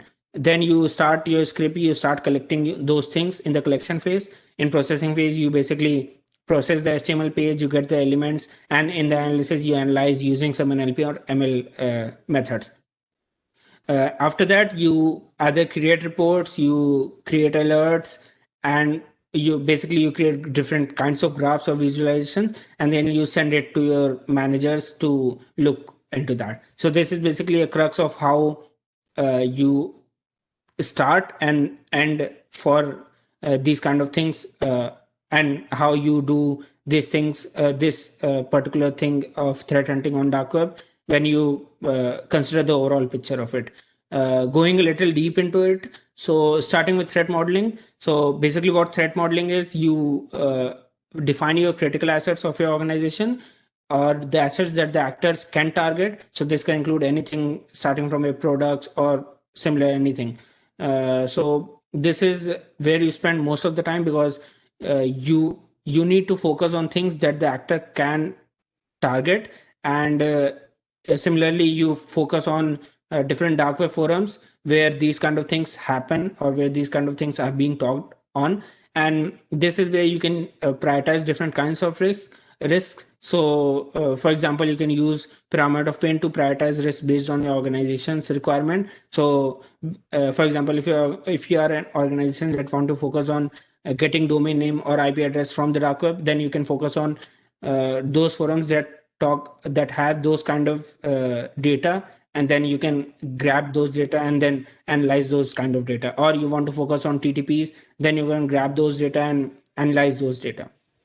So this is where you basically, this is how you start your threat hunting on the dark web, by defining these things. Moving on, you define different forums, or you think of different forums and websites you want to target on. So this is where you should collect data from both clear web and the dark web, because you don't want like getting all those data from different places gives you more intelligence. So you basically collect data from Facebook, Twitter, Reddit, Telegram nowadays, because many actors are talking on Telegram also, and then you collect data from dark web. Obviously, you need to get different forums and marketplaces where you want to get data from. Coming to the analysis phase. So this is where, so you have the data. Now you need to apply some kind of NLP, ML, or DL techniques to analyze those data based on your organization's requirement. So this is where you either do classification of different forums, or you do clustering of different kinds of products on those forums. Either you do clustering of different kinds of exploits, or you do social network analysis of different actors, or whether you are mapping or whether you are comparing different actors on different forums. So based on your organization's requirement, you can do any kind of things. And I will talk a little about MITRE ATT&CK. So what MITRE ATT&CK basically is, it's a knowledge base of TTPs based on real world observations. So it includes all the TTPs that the actors have used already. So if you are getting that rich amount of data from the dark web, then you can map those data to the MITRE ATT&CK, or map those TTPs to the MITRE ATT&CK to understand the TTPs better, and it creates a good report to show to your managers. Moving on, so coming to the operation security, or what do you mean by OPSEC? So OPSEC is basically the practice of hiding yourself online by dissociating or differentiating your online self to your real self. So this is basically the actions you take to hide yourself online, or to hide your operations or your organization online, or while you are doing dark web monitoring. This includes all the things you hide, like your full name, your license, your email, your organization's name, anything that can correlate back to you or your organization. And another thing to note is, at the end of the day, we are all humans, so we like to be seen knowledgeable in front of others, be it an actor. And this is where this is what it like this leads to bragging, oversharing, and that is why OPSEC is really hard. It's not an easy task. So I will discuss a few steps that you can take to like maintain OPSEC in your lifestyle. But there are a lot of steps that you need to follow, and you should always think about OPSEC before before doing dark web monitoring or dark web hunting stuff. So starting with the first, as I told you before, you should use Tor over some kind of SOX proxy or VPN, preferably VPN, to get that added layer of encryption. And another thing is, and on the system that you are doing your dark web hunting, you should never store any personal information on that system. Another thing to note is, as I already told you before, this is a high-tech equivalent of an FBI agent going undercover. So he has some kind of persona and a backstory. So you should have a persona for different forums, or for different forums, or for different users that you are creating on different forums, and have different personas for that, and have different backstory for that. And if you're doing this for a long period of time, then these things get to your mind. So the personas really get to your mind. So have that extensive note so that you don't mix your personas, because the last thing you'd want is to mix personas and give your identity up to the actors. And another thing to note is, you should always change time zones. For example, if you are researching on a Russian forum from USA, then try to change time zones so that the actors don't so that the actors don't think that you are not an actor or not a Russian actor, because majority of the time you would talk in Russian language on those Russian actor forums. So that is why you would want to change your time zone. Obviously, yes, there may be Russian people who will be in US talking on the Russian forums, but for that added layer of what you call peace of mind, you should always change time zones. And another thing to note is, on the similar line, if you are trying to research on different forums like Russian forum, German forum, then you need to learn those language or slang skills that are being used on those forums. So these were some of the steps that you can take to maintain your OPSEC in your lifestyle. And there are a lot more steps, but the main thing is you should always think about OPSEC or maintaining OPSEC before doing dark web monitoring or dark web hunting stuff. So that was it. We talked about what dark web is basically. How do you access dark web? We talked about different forums and marketplaces on the dark web. What are you gaining while you are hunting on the dark web, and what are you losing? We talked about Scrapy specifically in tools, and how you can use Scrapy to get data from the dark web. We talked about human element and human Humming, and how you can use humans to bolster your tool-based threat hunting. We talked one use case of how you can automate your dark web threat hunting, and then we discussed the overall picture, and we discussed about threat intelligence lifecycle and all. And then at the end, we talked about operation security and how you can use OPSEC, or how you should always maintain OPSEC while doing this dark web threat hunting or dark web monitoring. If you like one thing from this talk, then I would suggest you to go back and do and follow these steps. So first, figure out your assets, what things you want to focus on, create the hunting pipeline that we talked about.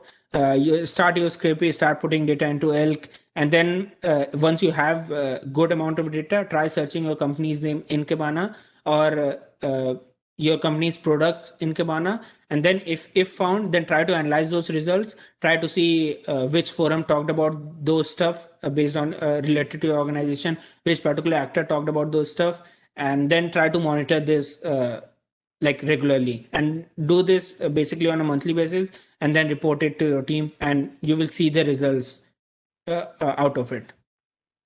Obviously, dark web threat hunting is hard, but it's worth the effort. You don't get intelligence that you get from the dark web anywhere else. You should always keep operation security in mind. And another thing that I already talked about is always look at more than one resource. You get more intelligence by looking at more than one resource. And yes, it takes a lot of time and it's a team effort, but if done correctly, you get a lot out of it. And I talked about a little. I talked a little about MITRE ATT&CK and how you can use a MITRE ATT&CK to basically get a really good reports if you have that kind of that right amount of data and that rich amount of data basically. These are some of the resources that you can look into if you want to know more about dark web hunting or dark web monitoring stuff. There are many good companies like Recorded Future, Insight, CrowdStrike, Digital Shadows that release their blogs and white papers regularly on these kind of stuff. That was it. I hope you all like my presentation. If you have any questions, you can hit me up on Twitter or LinkedIn, and I would be happy to talk about this stuff. So thank you.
Thank you. There's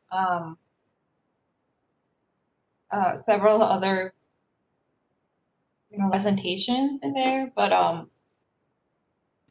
just wanted to say thank you guys for taking the time to joining me. This is I broke in now what Linux Manual Privilege Escalation 101. Let's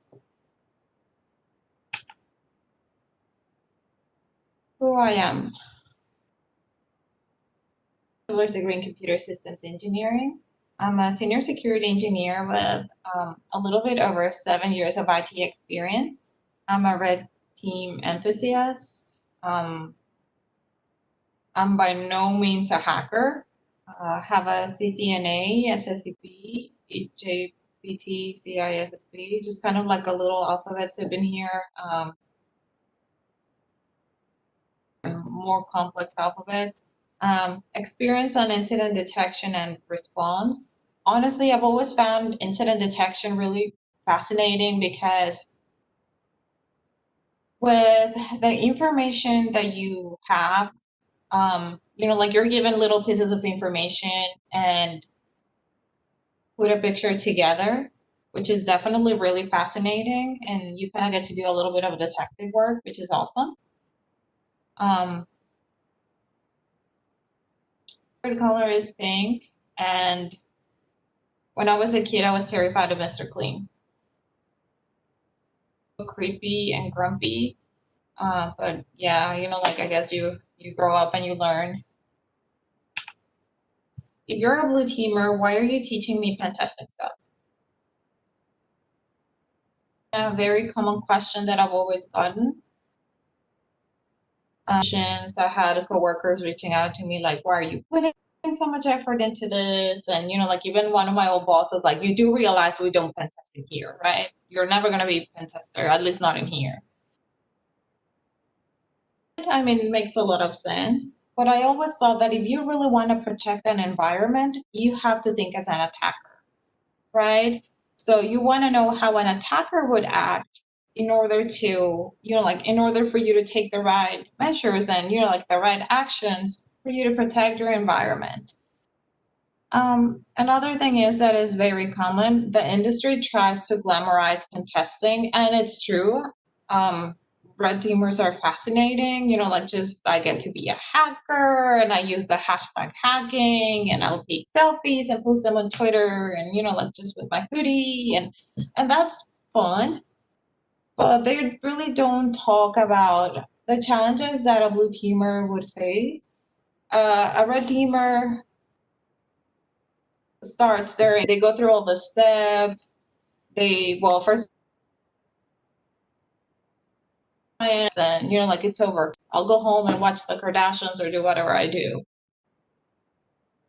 While a blue teamer basically is working in a way, if you see it like this, they're basically working 24/7. So an attacker or a really, really bad person wouldn't really be bad just from 9 to 5. So I guess it's just something to keep in consideration. They're playing pretend is the blue teamers that are the unsung heroes of the whole entire industry. That's just the way I see it. What is exactly privilege escalation? Well, privilege escalation vulnerabilities are security issues that allow users to gain more permissions and a higher level of access to systems or applications that their administrators intended.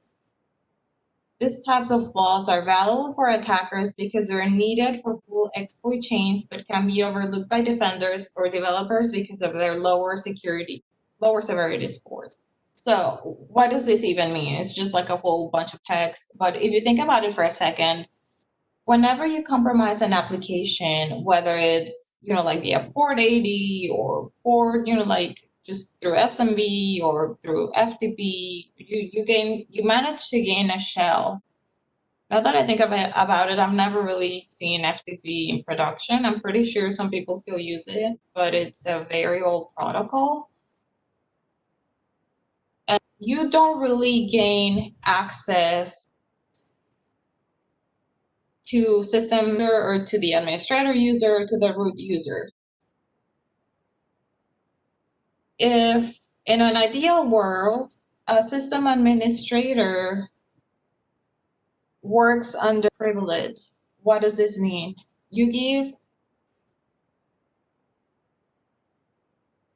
permissions for them to perform their daily tasks.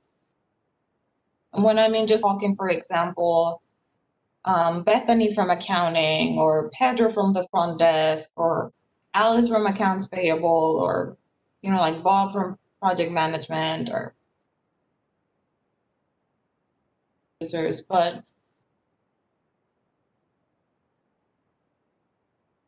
this should also apply for basically service accounts like Apache or www-root. Those type of accounts should really be given the very bare minimum access for them to perform what they're supposed to do. Sibling ring. 2009, a group of affluent Hollywood teenagers broke into celebrities' homes to steal luxury items. They took as much as they could, and they went unnoticed for several months. What does this have to do with privilege escalation? Although this happened the time I heard about it, I was kind of I think I was back in 2014.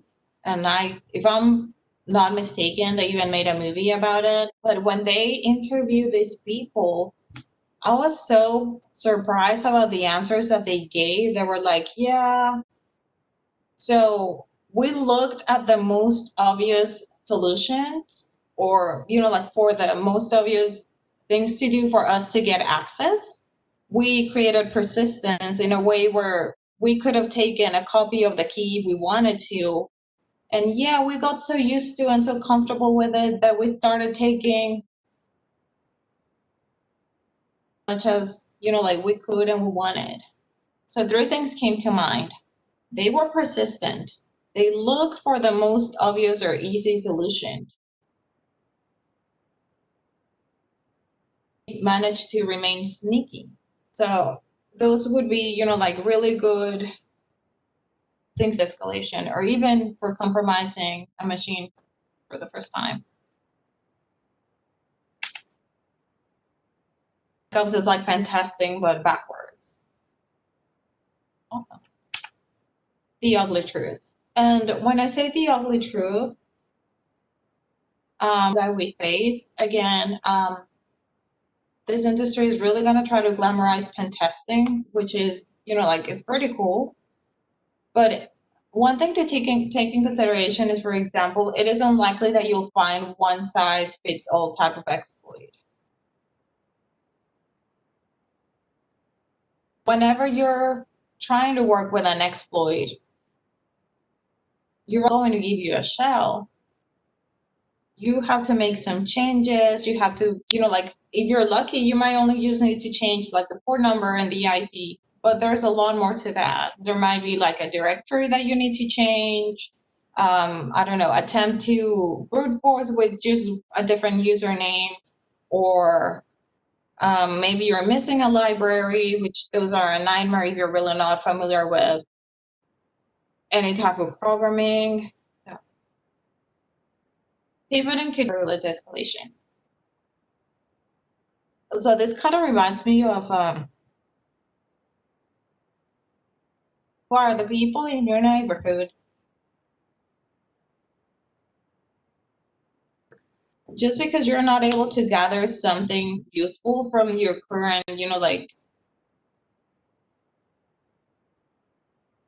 found. So you really want to take a good look at what's in your network and what is the purpose of those computers that are in there. Like, is it some kind of web server? Is it a print server? Is this just, like Linda from IT, just anything? So this is kind of like a rinse and repeat process. You're not able to find anything the first time. Okay, enumerate again, enumerate better. Look at those other machines in the network. If you found credentials, that's awesome. Try to test those credentials. It's tedious and you just want to, like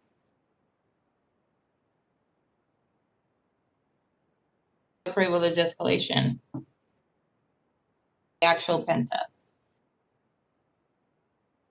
This is one of is really not architecture for the actual pen test. Like for you to feel comfortable in practice, there's really not going to be something defined for privilege escalation itself.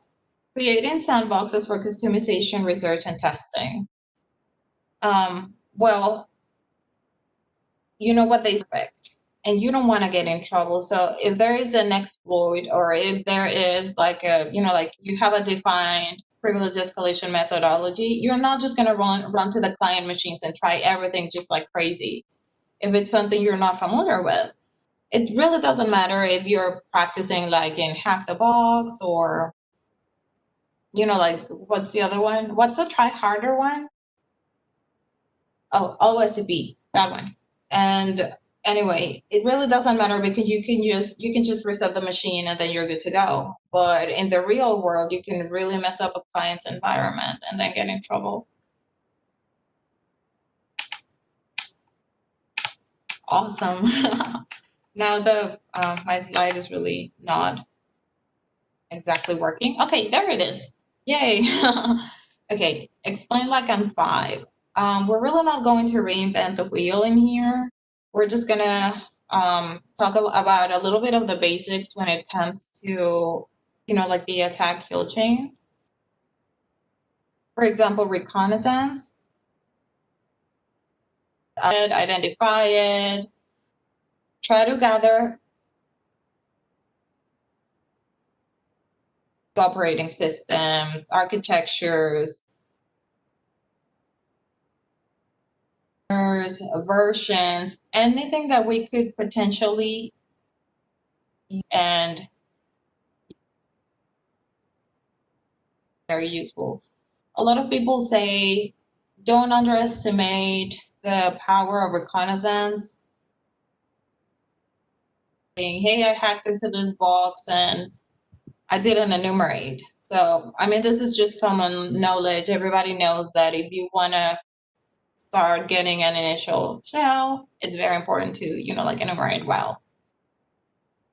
Weaponization. This means basically pairing an exploit with a particular vulnerability. That, like we have an open port doesn't necessarily mean that we're going to be able to exploit it. Perhaps it's patched, or, like we're not able to find anything functional. So that's something to keep in mind. Another thing that is important is when we're enumerating well, bigger target, bigger chances of you to get, like bigger chances for you to be able to compromise something. So we have our exploit. How are we going to place it where it's supposed to go, right? So either if it's something that we need to inject code, or we need to place a reverse shell, are there any additional ports open that we have access to? That we really want to keep in mind is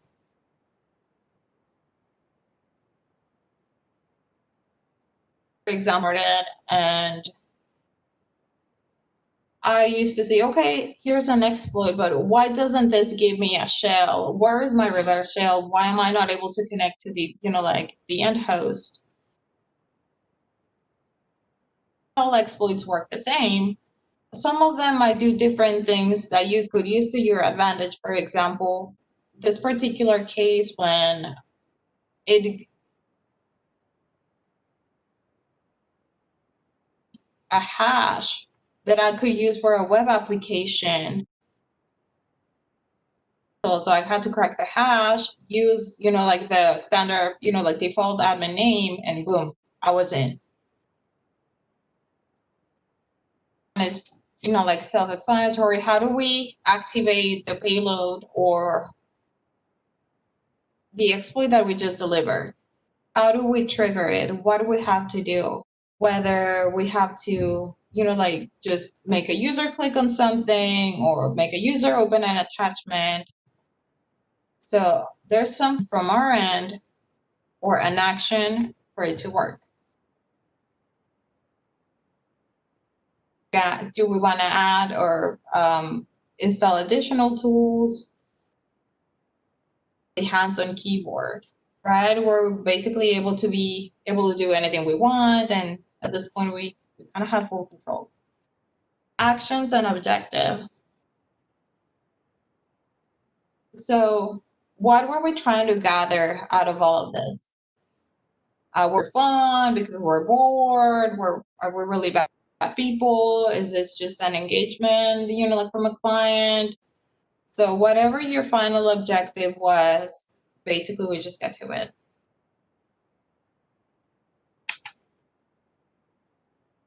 Backwards, it's about a group of security operations analysts that work for a TV station and use logs to save an innocent man from going to jail.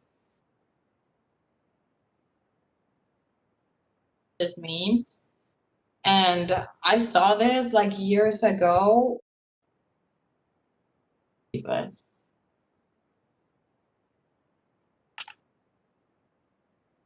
sliced bread.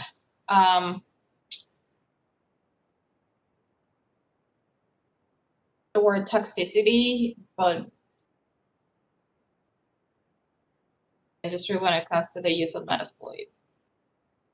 You just go in and like food from Whataburger or McDonald's or whatever. And most commonly used, you're not a real hack. Well, I've heard that's paint by numbers. Like everything is pre-made. There's really no point to it. Try harder. That's my favorite. So yeah, it's like something very common. And honestly, I don't see why. I'm not really here to bash on Rapid7. I think they're a great tool, and I find it extremely useful. But it is unlikely that in the real world, you'll find a client telling you, hey, you better not be using Metasploit, or, like, don't use this. Tells you, don't use Metasploit, or don't use so-and-so tool, then you should be good to go. With them, it's basically the challenges that you could potentially deal with is you get what you pay for. I assume like the paid version has more visibility. Another thing is visibility. So I want you all to think of something. If y'all ever use times, have you actually looked at your exploits, like open code? Because I for sure didn't when I got started. So I don't remember it very clearly, but when I was just getting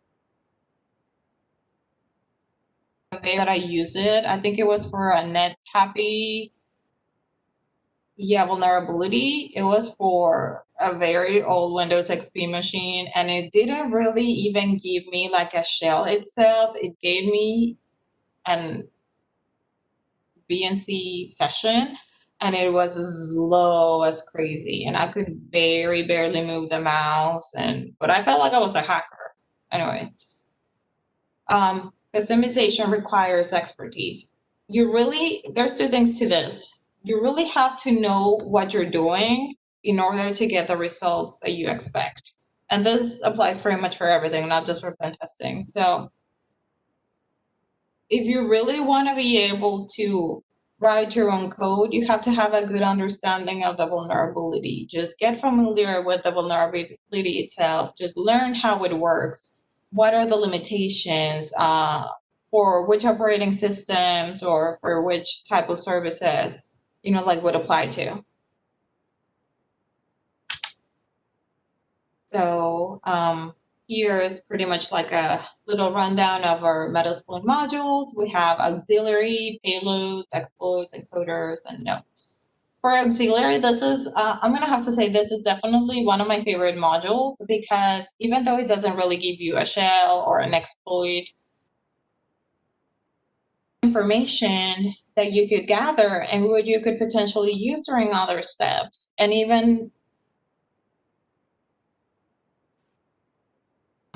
nmap scans or fuzzing, I've honestly never tried this for Linux and Metasploit, but I know that for Windows there is an auxiliary module where you have the option to impersonate token. So you find credentials, you can actually impersonate that user. I know that manually you can do it with a hot potato, but for Metasploit, the impersonate token option is right there. And it's a lot easier and it really saves you a lot of time. So basically that one is, like a self-explanatory. So what happens with those, you get to select which payload do you want. And for that, okay, what is a payload? Payload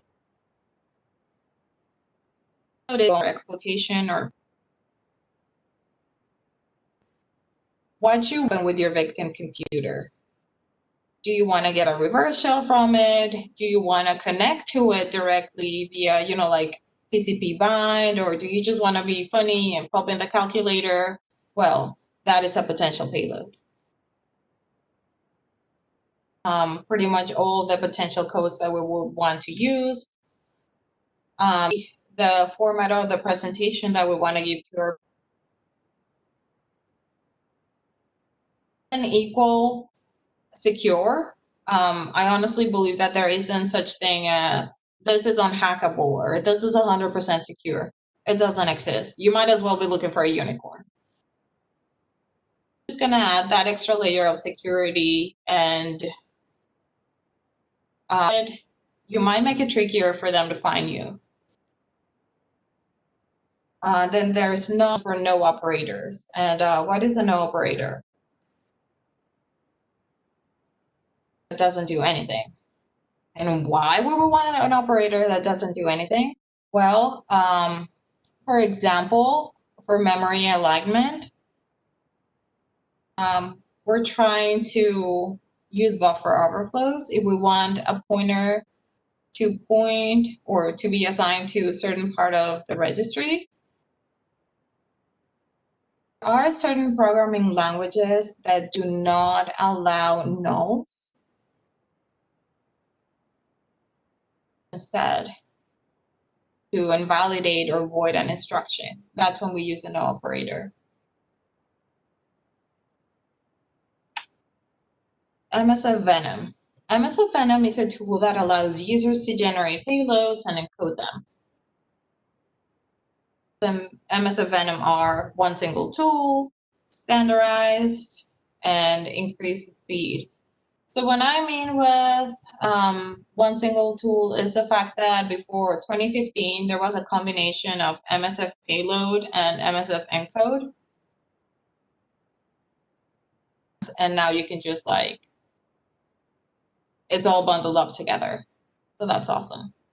And this is what an MSF Venom tray. So as I was mentioning earlier, reverse TCP, use the Apple ones in the with interpreter, but it's definitely something that I want to do at some point.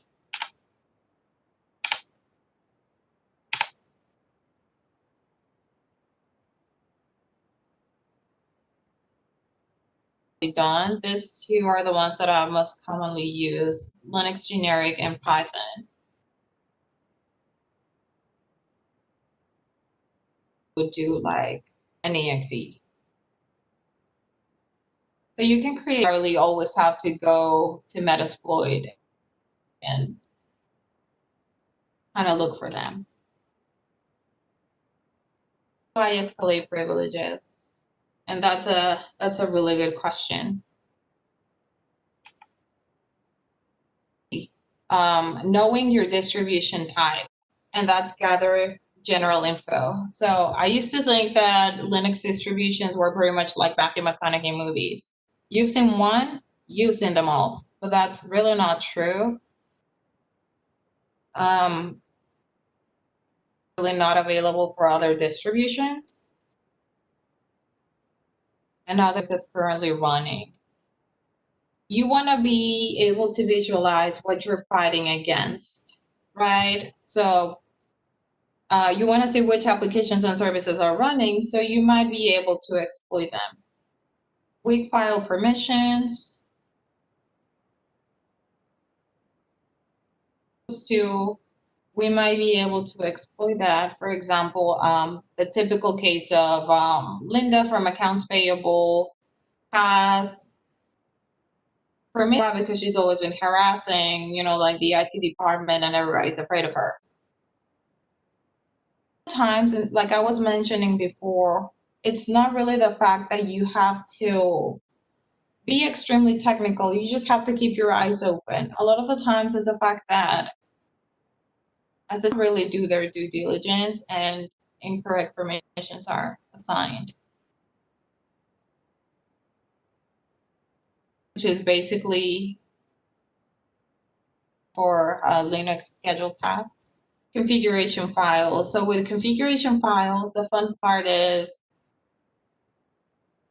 we might not be able to get a shell out of them, but we might be able to see a version, a default user, and a lot of the times, lazy admins just reuse their passwords.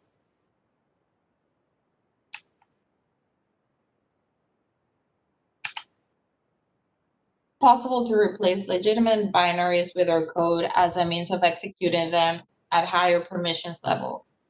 If a user has permissions to write into the folder where the binary is located, then the file can be replaced with a custom payload. Long story short, if I can write to it, I can write whatever I want, including a reverse shell or a way for it to connect back to me under root privileges.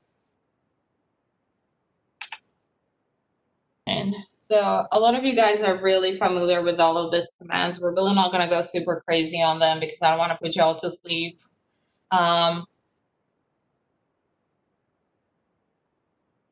So we're looking at our versions of the kernel, the computer that we connected to, ifconfig.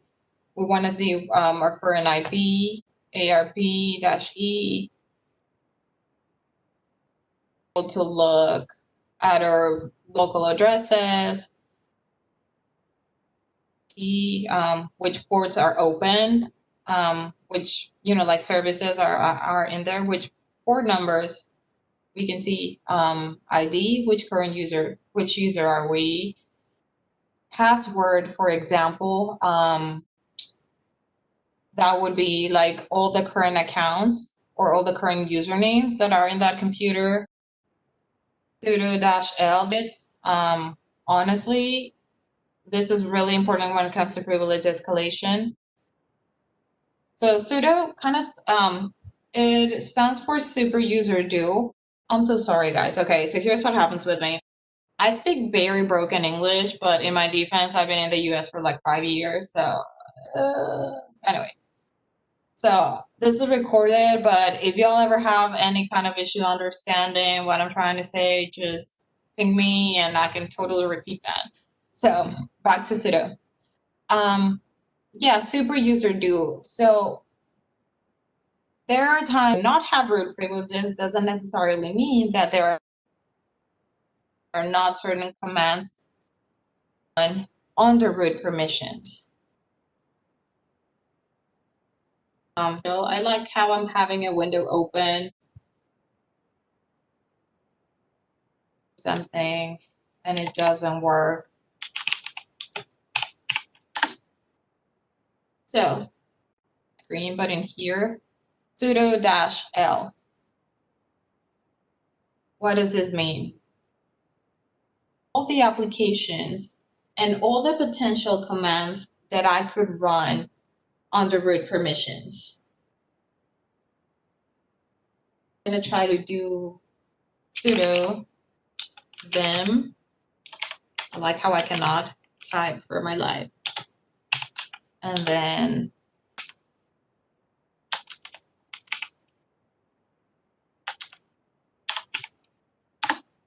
boom, I'm root.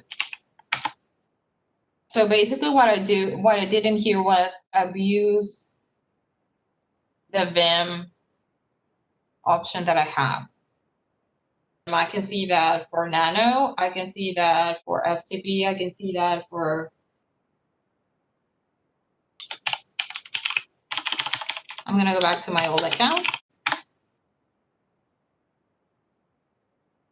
A different command. So let's just go ahead and try example.